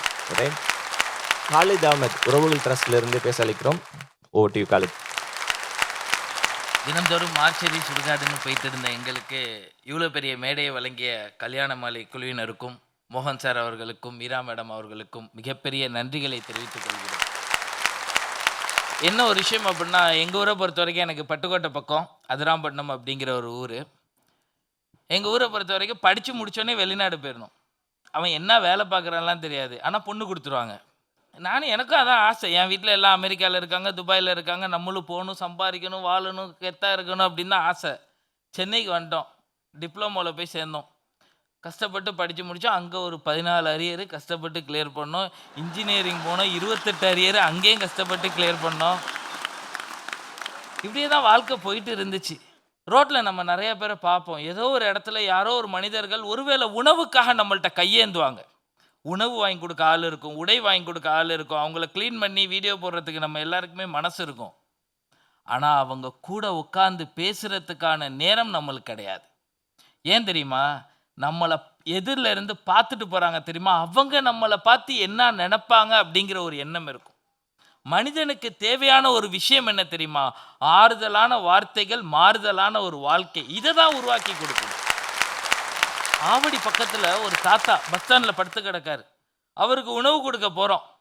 அப்படியே ஒரு ட்ரெஸ்ஸை வாங்கிட்டு போய், என்ன தாத்தா தீபாவளி அப்படிங்கிறப்ப, தம்பி என் பக்கத்தில் ஒருத்தன் படுத்து கிடந்தான் தம்பி, என்ன மாதிரியே தான், பிள்ளைங்கெல்லாம் துரத்தி விட்டுருச்சு, செத்து போயிட்டான், எறும்பெல்லாம் மொச்சி போய். அங்கே பஸ் ஸ்டாண்டுக்கு பஸ் ஏற வந்த மக்கள்கிட்ட சொல்கிறேன், யாருமே பார்க்கல கேட்கல. அப்புறம் போலீஸ் வந்தாங்க, பாடியை எடுத்து போயிட்டாங்க அப்படின்னு சொல்லிட்டு அவங்க போயிட்டாரு. சொல்லிட்டார், நான் ட்ரெஸ்ஸை கொடுத்துட்டேன். அப்போ எனக்கு புரிஞ்ச ஒரு விஷயம், என் தந்தையுடைய மரணம் அதுக்கப்புறம் ஏற்படுது. அது ஒரு பெரிய வழியில் அப்படியே கடந்து போயிட்டே இருக்கும். இன்னைக்கு மனிதன் இரும்பு கோட்டையில் வீடை கட்டி வச்சிருந்தாலும் சரி, இல்லை கீத்தூட்டில் வாழ்ந்தாலும் சரி, இல்லை எந்த பெரிய இடத்துல வாழ்ந்தாலும் சரி, மரணம் எல்லாருக்கும் வரக்கூடிய ஒரு விஷயம். இன்னைக்கு சமூகத்தில் உள்ள மிகப்பெரிய ஒரு கெட்ட பழக்கம் என்ன தெரியுமா? பணக்காரன் வீட்டுக்கு ஓடி போகிறான், ஏழை வீட்டுக்கு பால் ஊற்ற ஆள் இல்லை. பிறக்கிற குழந்தைக்கு சீனி போடுறதுக்கு குடும்பம் எல்லாம் வரான், இறந்து போன ஒரு மனுஷனுக்கு குழியில் பால் ஊற்றுறதுக்கு ஆள் கிடையாமல் போயிடுது. நீ கோடிக்கணக்கில் காசு வச்சிருங்க, பென்ஸ் வச்சுக்கோங்க, பிஎம்டபிள்யூ. என் பசங்கள்கிட்ட சொல்லுவேன், எங்கள்கிட்ட ஒரு 7 வண்டி இருக்குது. எங்களுக்கு முன்னாடி ஒரு பிஎம்டபிள்யூ போனுச்சுன்னா, என்ன பிஎம்டபிள்யூண்ணே, என்னதான் ஆனாலும் கடைசியில் நம்ம வண்டி தான்டா. நைட்டு ஒரு 1 மணி 2 மணி 3 மணி 4 மணி அதெல்லாம் டைம்லாம் கிடையாது. 24x7 மார்ச்சரி முடிச்சுட்டு வருவோம். அந்த பெரிய பெரிய ஹோட்டலில் அப்படியே எல்லாம் பப்பு கிப்பெல்லாம் முடிச்சுட்டு வெளில வருவாங்க. அப்போ என் டிரைவர் ஒரு நாள் என்கிட்ட கேட்டான், ஏன்னா நாங்கள் இங்கே வேலைக்கு வந்துட்டோம், சம்பளம் கொடுக்குறீங்க சரி, நீங்கள் இந்த சந்தோஷம் கிந்தோஷம் அப்படிலாம் பார்க்க வேண்டியதானே, அந்த வயசு தானேண்ணே அப்படின்னா. நான் அப்போ சொன்னேன், ஒருத்தவனுடைய அழுகைக்கு தோல் கொடுத்து நம்மளுடைய தோள்பட்டையில் வாங்குறோம் தெரியுமா, அதை விட மிகப்பெரிய ஒரு ஆறுதல், அதை விட மிகப்பெரிய ஒரு சந்தோஷம் இந்த உலகத்தில் வேறு எதுவுமே கிடையாது. உறவுகள் ட்ரஸ்ட் நான் 2017 தொடங்குறேன். எனக்கு என்ன பண்ண போகிறேன்லாம் தெரியாது, எப்படி பண்ண போகிறோம், மரணத்தில் வேலை பார்க்க போகிறோம், அவ்வளோதான். இன்ன வரைக்கும் உறவுகள் வேலை பார்க்குற ஒரே ஒரு விஷயம், மரணம் அப்படிங்கிற ஒரு விஷயம் தான். இந்த மேடைக்கு வரத்துக்கு 1 மணி நேரத்துக்கு முன்னாடி நான் ஸ்டான்லி மார்ச்சரில் நின்றுட்டு இருந்தேன். முன்னாடியெல்லாம் மாதத்துக்கு 5 கேஸ் எடுத்தால் பெரிய விஷயம், 5 உடல்களை எடுத்து அடக்கம் பண்ணா. இன்னைக்கு ஒரு நாளைக்கு 10 கேஸ் அடக்கம் பண்ணாமல் நாங்கள் தூங்குனா அது உலக மகா அதிசயம். சென்னை, திருவள்ளூர், செங்கல்பட்டு இப்படி எல்லா மார்ச்சர்லையும் பார்த்தீங்கன்னா ஒரு ஆள் எங்கள் பையன் நின்றுக்கிட்டே இருப்பான். இவங்கெல்லாம் யாரு? ஏதோ ஒரு அப்பா அம்மாவுக்கு பிறந்த பிள்ளைகள், ஏதோ ஒரு பிள்ளைகளை பெத்தெடுத்த அப்பாவும் அம்மாவும் இருக்கிறப்ப, அவர்கள் ரோட்டுக்கு வந்து கிடக்கிறப்ப, இன்னைக்கு நம்ம அவங்கள கடந்து போயிட்டு இருக்கோம் தெரியுமா. எங்கெல்லாம் பார்த்து சொல்லுவான், பெரிய கல் நெஞ்சக்காரன்டா நீங்கள் அப்படின்ட்டு. நானும் கல் நெஞ்சக்காரனாக இருந்தால் ரோட்டில் இறந்து போயிருப்பேன், அதை கடந்து போயிருப்பேன். அந்த இடத்துல நின்று அவரை சுத்தம் பண்ணி எடுத்து வண்டியில் எடுத்து நான் மார்ச்சரில் போய்க்கிறேன் தெரியுமா. சத்தியமாக நான் கல் நெஞ்சக்காரன் இல்லைங்க. கடைசியாக என்ன கொண்டு போகிறோம்? 6 அடி குழி 5 அடி துணி, இதை விட ஒரு பெரிய வாழ்க்கை ஒன்றுமே கிடையாது. எவ்வளோ பெரிய கோடீஸ்வரனாக இருங்களே, நம்மளை தூக்கிட்டு போகிறதுக்கு ஒரு 4 நல்ல மனிதர்களை சம்பாதிக்கலை அப்படின்னா அந்த உலகத்தில் வாழ்ந்து ஒன்றுமே பயன் கிடையாது. நாங்கள் செய்கிற விஷயமே மரணம் தான். ஆதரவற்ற உடல்களை எடுத்து அடக்கம் பண்ணுறோம். வசதி வாய்ப்பு இல்லாத யாரும் இறந்துட்டாங்க அப்படின்னா அவங்க முறைப்படி, அவங்க எந்த முறை கேட்குறாங்களோ அந்த முறை பண்ணி கொடுப்போம். வெளி மாநிலத்துலேருந்து இங்கே வந்து இறந்துட்டாங்க, எங்களுக்கு எதுவுமே தெரியாது அப்படின்னா நாங்கள் செஞ்சு கொடுப்போம். இதுதான் எங்களுடைய வேலை. அப்போ ஒரு குழந்தை ஒன்று இறந்துருச்சின்னு ஒரு காவல்துறை அதிகாரி எனக்கு தகவல் கொடுக்குறாங்க. உடனே போகிறோம், அந்த குழந்தைய எடுக்கிறோம், சுடுகாட்டு கொண்டு போக பார்க்குறோம். அவங்க சொல்கிறாங்க, நான் வேலூர் சிஎம்சிலேருந்து குழந்தை ட்ரீட்மெண்ட் முடிஞ்சு கூட்டிகிட்டு வரேன், சென்ட்ரல் ரயில்வே ஸ்டேஷனில் அழுகுது, உடனே நான் வந்து அவங்கள வந்து எக்மோர் பேபி ஹாஸ்பிட்டல் கூட்டிகிட்டு போகிறேன், குழந்தை இறந்துருச்சு. இப்போ அவங்க ஊர் பார்த்திங்கன்னா ஹைதராபாத் பக்கம், அதுக்கே ஏசியில் டிக்கெட்டு போட்டு அவங்கள்ட்ட 1 பைசா கிடையாது. அப்போ அவங்க அழுதுகிட்டே சொல்கிறாங்க, எனக்கு ஒன்றுமே வழி தெரியலை, என் குழந்தைய நல்லபடியாக அடக்கம் பண்ணணும் அப்படிங்கிற ஒரு விஷயம். அப்போ நான் அவங்கள்ட்ட பேசுகிறேன், சரி நாங்கள் உங்களுக்கு பண்ணித்தரோம், குழந்தைய க்ளீன் பண்ணிட்டோம், நாங்கள் வந்து ட்ரெஸ் எல்லாம் போடுறோம், வெள்ளை துணி போடுறோம், குழந்தைய அடக்கம் பண்ணுறதுக்கான வேலைகள் எல்லாம் செய்கிறோம். அடக்கம் பண்ணிட்டோம். அப்பா அம்மா 2 பேர் தான், அந்த 2 பேர் அழுகுறாங்க. அங்கே உள்ள ஒருத்தவங்களுக்கு மனசு கலங்கி போய் அழுகுறாங்க. உடனே அம்மா திரும்பிக்கிட்டாங்க. எனக்கு ஒன்றும் புரியல, ஒருவேளை ரொம்ப எமோஷ்னல் ஆகிட்டாங்களோ அப்படின்னு சொல்லிட்டு நான் நினைக்கிறேன். உடனே அந்த அம்மாட்ட, ஏம்மா விடுங்க ஒன்றும் பிரச்சனை இல்லைன்னொடனே ஒரு பாட்டிலில் அந்த தாய் பாலை ரொப்பி இந்த பாலை அந்த குழிக்குள்ள ஊத்துங்கப்பா, வேற எந்த பாலும் ஊத்தாதீங்கன்னு அந்த தாய் சொல்ற விதம் இருக்கு தெரியுமா? எந்த மனுஷனுக்கு அந்த வாய்ப்புங்க கிடைக்கும்? தாய்ப்பால் நம்மளுக்கெல்லாம் ஊத்த முடியுமா? அந்த குழந்தைக்கு கிடைச்சிருக்காப்பா அந்த தாயுடைய வலி. நான் கொண்டு வந்து சென்ட்ரல் ரயில்வே ஸ்டேஷன்ல இறக்கி விட்டேன். அவங்களுக்கு ஆப்ரேஷன் பண்ணியிருக்கு. குழந்தை பிறந்ததுலேருந்து மருத்துவமனையிலே தான் இருந்திருக்காங்க. அப்ப இறக்கி விட்டு வந்துட்டோம். வந்ததுக்கப்புறம் இந்த விஷயத்த என் டிரைவர் சொல்றான், "நீங்க பாட்டுல இறக்கி விட்டு வந்துட்டீங்க. அவங்கள்ட்ட ஒத்த பைசா கிடையாது. அவங்க எப்படி ஊருக்கு போவாங்கன்ட்டு." நான் திருப்பி உடனே "வண்டிய விடலடா, நான் மறந்துட்டேன்" அப்படின்னு சொல்லி போய் அவங்கள அந்த ரயில்வே ஸ்டேஷன்ல பார்க்குறப்ப, அப்படியே என்ன பண்றதுன்னு தெரியாம 2 பேரும் கூனி குறுகி அழுதுகிட்டு இருந்தாங்க. உடனே என் ட்ரெஸரருக்கு அடிச்சேன், "டேய் இந்த மாரி விஷயம் இருக்கு. என்ன பண்ணலாம்?" "உடனே ஃப்ளைட் டிக்கெட்ட போட்டு குடுங்க. போட்டு பார்த்துக்கலாம். என்ன ஆனாலும் சரி. வாங்க பார்த்துக்குவோம். என்ன செலவு தானே பார்த்துக்கலாம்." ஏன்னா நம்மளுக்கு சொர்க்கத்துக்கு போகக்கூடிய மனிதர்கள் நிறைய பேர் குடுத்துக்கிட்டு இருக்காங்க. நாங்க செஞ்சுக்கிட்டு இருக்கோம். அவ்வளோதான் ஒரு வித்தியாசம்.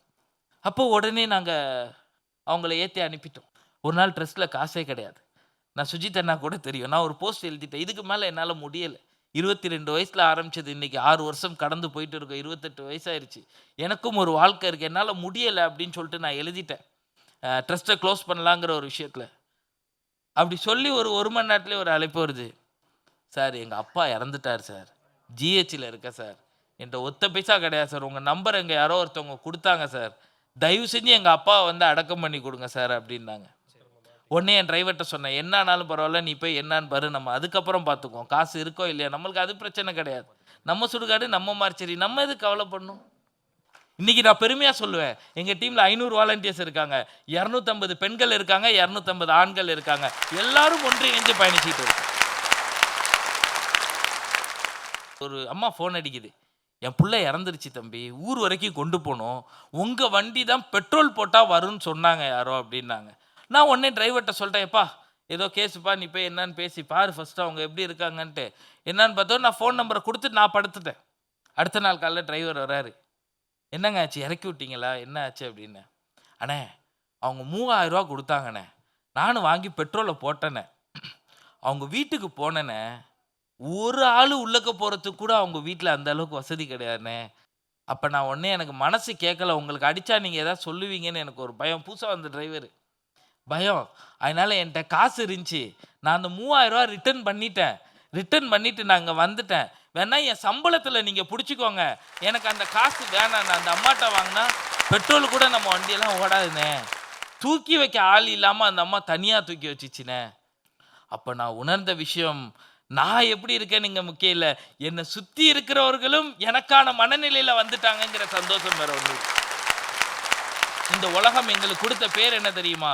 நான் உறவுகள் தொடங்குறப்ப, வெட்டியா வேலை பார்க்க போறான், பணம் தூக்க போறான், இவன்லாம் என்னத்தை கிழிக்க போறான், சுடுகாட்டுக்கு போய் போறான்றவங்க தான் கொரோனான்னு ஒரு காலம் வந்தப்ப, எங்களுடைய வண்டி வேணும், எங்க அப்பா இறந்துட்டாரு, எங்க மாமா இறந்துட்டாரு, தயவு செஞ்சு நல்லபடியா அடக்கம் பண்ணி கொடுங்க, எங்க குடும்பத்துல எல்லாருக்கும் கொரோனான்னு சொல்லிட்டு வந்து நின்றவர்கள்.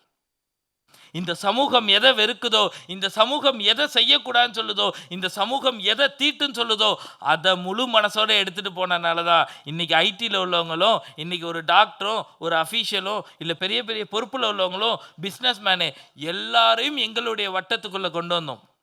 இன்னைக்கு போய் நான் நிம்மதியாக தூங்குறேன் அப்படின்னா, 7000க்கும் மேற்பட்ட அப்பாக்கும், அம்மாக்கும், அண்ணனுக்கும், தம்பிக்கும், மாமனுக்கும், மச்சானுக்கும் புள்ளையா இருந்து அவனுக்கு இறுதி கடமையை செஞ்சு நான் போய் நிம்மதியா தூங்குறேன் அப்படிங்கிற ஒரு சந்தோஷம் வேற ஒண்ணுமே கிடையாது. இதை விட வாழ்க்கையில ஒரு பெரிய பாக்கியசாலி இந்த உலகத்துல வேற யாருமே கிடையாது. 4 பேருக்கு பயனுள்ள மனிதனா வாழ்ந்துட்டு நமக்கான ஒரு வாழ்க்கையை தேடி போயிட்டு இருக்கணும். ஸோ வாய்ப்புக்கு மிகப்பெரிய நன்றி கூறி விடைபெறுகிறேன். மகிழ்ச்சி. நன்றி.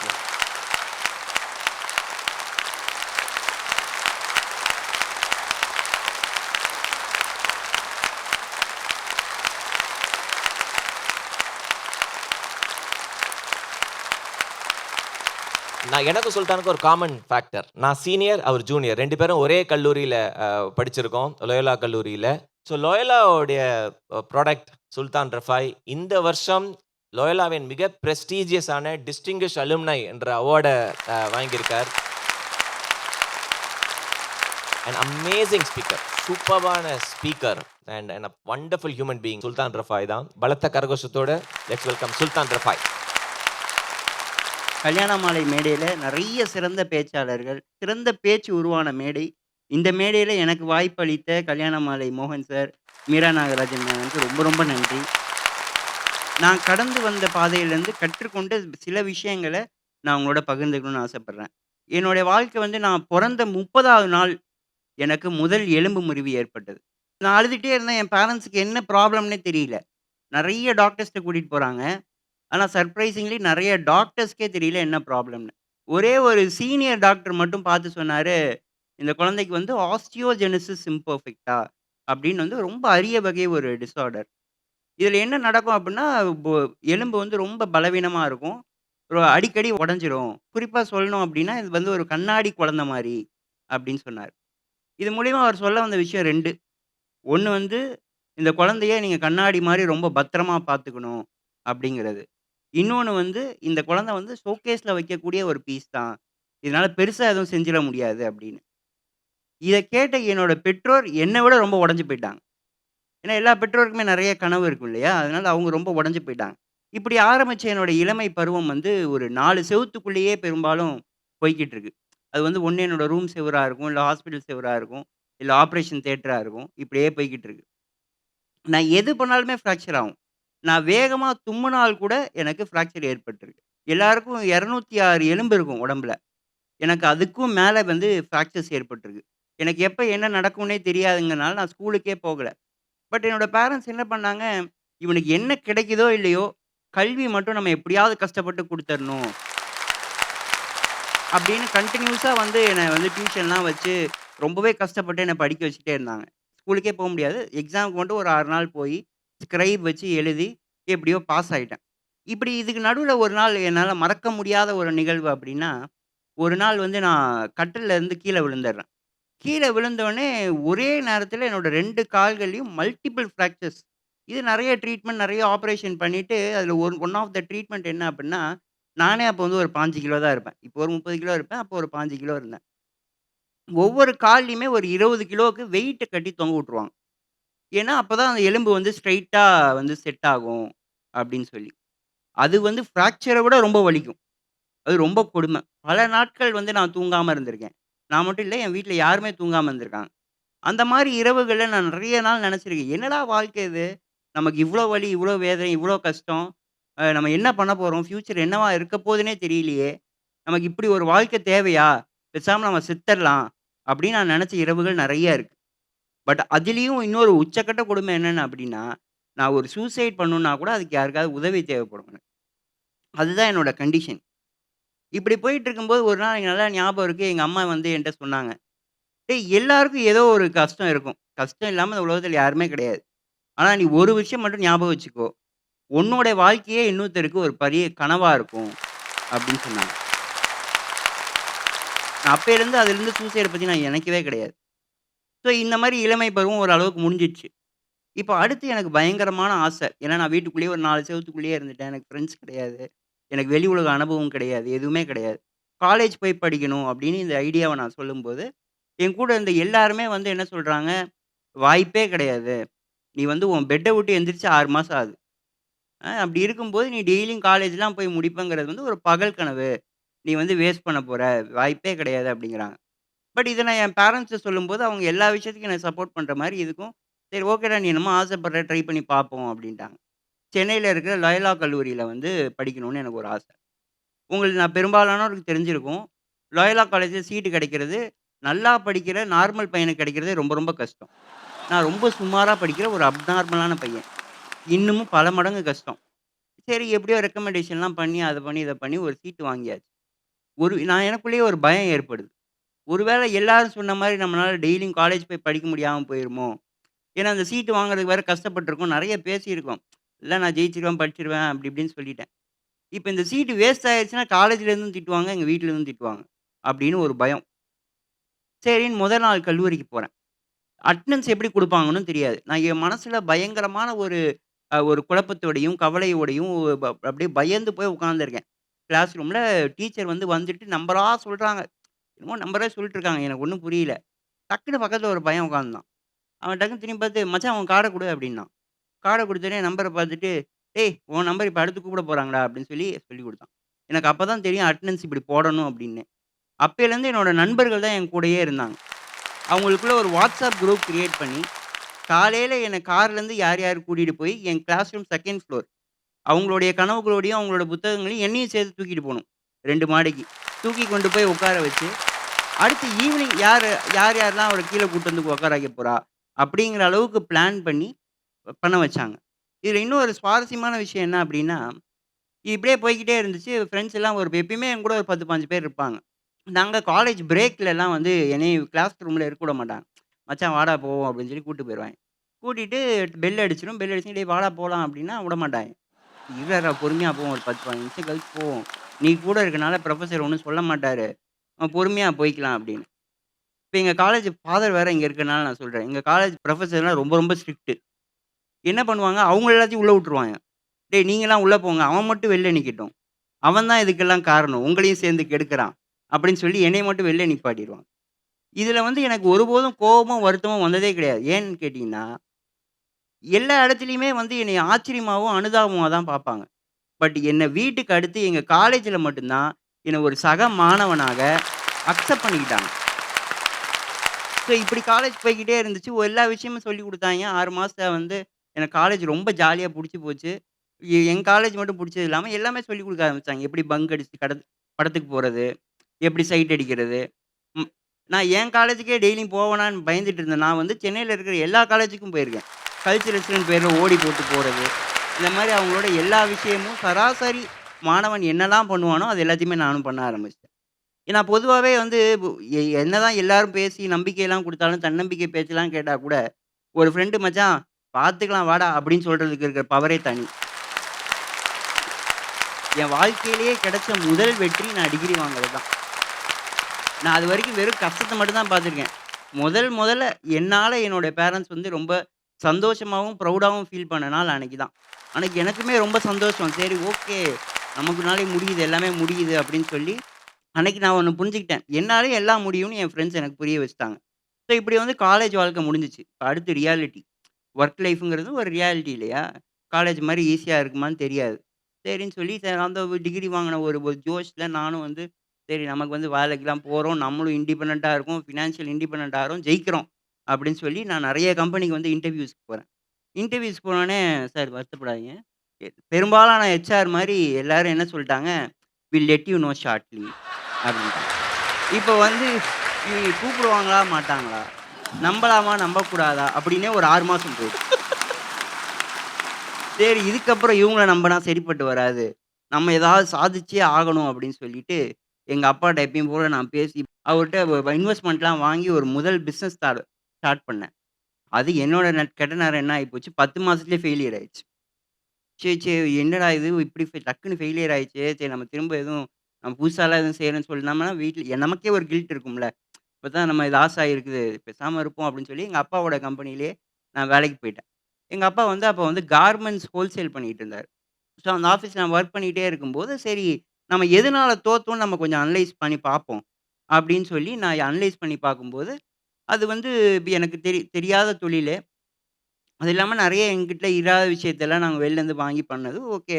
இதெல்லாம் லேர்னிங்ஸ். சரி இந்த தப்பு எல்லாத்தையும் திருத்திக்கிட்டு, நம்ம எதான் பண்ணுவோம் ஃபியூச்சர்ல அப்படின்னு வெயிட் பண்ணிட்டு இருக்கும்போது, திடீர்னு ஒரு நாள் ஐடியா வந்துச்சு. சரி நம்ம அப்பாட்ட தான் குடோன் இருக்கு. இவ்வளோ ஸ்டாக் இருக்கு. நம்ம ஏதாவது வந்து கஸ்டமருக்கு ப்ராப்ளம் சால்வ் பண்ற மாரி ஒரு பிசினஸ் ரெடி பண்ணணும். அது எல்லாருக்கும் யூஸ் ஆகுற மாரி இருக்கணும். அப்படின்னு சொல்லி எங்க அப்பாவோடைய குடோனையே வந்து அப்படியே ஒரு 5 நாள்ல ரீட்டெயில் ஸ்பேஸா கன்வெர்ட் பண்ணி, நாங்க மத்த கடைங்களுக்கு குடுத்துட்டு இருக்கிற ஒரு விலையில வந்து டைரக்ட்டா கன்சியூமருக்கே ஒரு ட்ரெஸ்ஸஸ் குடுத்தா எப்படி இருக்கும்னு சொல்லி அதெல்லாம் ஒரு பேக்கேஜ் பண்ணி நாங்க ரொம்ப ஒரு 5 நாள் அப்ப எங்களுக்கு டீமும் கிடையாது, இன்வெஸ்ட்மென்ட்டும் கிடையாது. என்ன எங்ககிட்ட இருந்துச்சோ, அத வச்சு ஒரு பிசினஸ் மாடல் ரெடி பண்ணோம். எங்க அப்பா அடிக்கடி எப்பயுமே நான் சின்ன வயசுலருந்து சொல்லிட்டே இருப்பாரு. "முதுமையில் தனிமையும், இளமையில் வறுமையும் ரொம்ப கொடுமையானது" அப்படின்னு. ஸோ இது வந்து எப்படி எல்லாருக்கும் லைஃப் சூப்பரா இருக்கணும். சூப்பர் லைஃப் ஸ்டைல் இருக்கணும் அப்படிங்கிறதுனால, எங்களுடைய நிறுவனத்துடைய பேரே வந்து சூப்பர் லைஃப் அப்படின்னு வச்சு ஆரம்பிச்சோம். இது வந்து கொஞ்சம் கொஞ்சமா அப்படியே கொஞ்சம் கொஞ்சமா நெறைய மக்கள் வந்தாங்க, வாங்குனாங்க. அவங்க அவங்க உண்மையாலே பெனிஃபிட் ஆனாங்க. நெறைய ஓகே மலிவா இருக்கு அப்படின்னு சொல்லி, இது கொஞ்சம் கொஞ்சம் கொஞ்சமா அப்படியே வந்து வேர்ட் ஆஃப் மவுத்ல ஸ்ப்ரெட் ஆயி, ஒரு 20 நாள்ல வந்து சென்னை ஃபுல்லா பயங்கரமா ஸ்ப்ரெட் ஆயிருச்சு. எந்த அளவுக்கு ஸ்ப்ரெட் ஆயிருச்சு அப்படின்னா, எங்க கடைக்குள்ள வரணும் அப்படின்னா, 3 மணி நேரம் வெளில கியூல நிக்கணும். அந்த அளவுக்கு வந்து பயங்கர ரீச் ஆயிருச்சு. ஸோ இப்படி இருக்கும்போது கரெக்டாக எனக்கு ஞாபகம் இருக்குது, தீபாவளிக்கு ஒரு 4 நாளைக்கு முன்னாடி நான் கடையில் நிற்கும்போது ஒரு ஆட்டோ ஓட்டுநர் வந்து ஒரு கையில் ஒரு மூட்டை ஃபுல்லாக துணி வச்சுட்டு என்கிட்ட வந்தார். "தம்பி நீ ஓனரா?" அப்படின்னு கேட்டார். "சொல்லுங்க என்ன?" அப்படின்னு கேட்கும்போது, "தம்பி என் வாழ்க்கையிலேயே நான் வந்து இவ்வளோ துணி இவ்வளோ மலிவாக வாங்கினதே கிடையாது. ரொம்ப நன்றிப்பா" அப்படின்னு அவர் கண்ணில் தண்ணி வச்சுட்டு சொன்ன அந்த நொடி தான் வந்து எங்கள் ஐடியா மேலே எங்களுக்கே ஒரு பெரிய நம்பிக்கை வந்தது. எப்பயுமே பிறரை மகிழ்விக்கும்போது நமக்கு கிடைக்கிற மகிழ்ச்சிக்கு அளவே கிடையாது. அத நான் அன்னைக்கு தான் உணர்ந்தேன். சரி இப்படியே போய்க்கிட்டே இருக்கும்போது, இப்போ நாங்க என்ன பண்றோம் அப்படின்னா, 4 செவுருக்குள்ள வாழ்ந்தேன்னா, புதுசா 4 பேர பார்த்தாலே எனக்கு பயம். ஏன்னா டக்குன்னு கைய பிடிச்சு இழுத்துட்டா கூட எனக்கு ஃப்ராக்சர் ஆயிரும். அதனால நான் 4 பேத்த கூட பார்க்க எனக்கு ரொம்ப பயம். அப்படி இருந்தேன்னா, ஷோகேஸ் பீஸ்ன்னு சொன்னேன்னா, இன்னைக்கு வந்து 7 ஸ்டோர் இருக்கு எங்களுக்கு. கடந்த ஒரு 3 வருஷத்துல ஒரு 3,50,000 வாடிக்கையாளர்கள நாங்க வந்து சாட்டிஸ்ஃபை பண்ணியிருக்கோம். 150 எம்ப்ளாயீஸ் இருக்காங்க. இதுல எனக்கு ரொம்ப மனசுக்கு ரொம்ப நிம்மதி தர ஒரு விஷயம் என்ன அப்படின்னா, என்னையும் சேர்த்து எங்க நிறுவனத்துல மொத்தம் 8 மாற்றுத்திறனாளிகள் இருக்காங்க.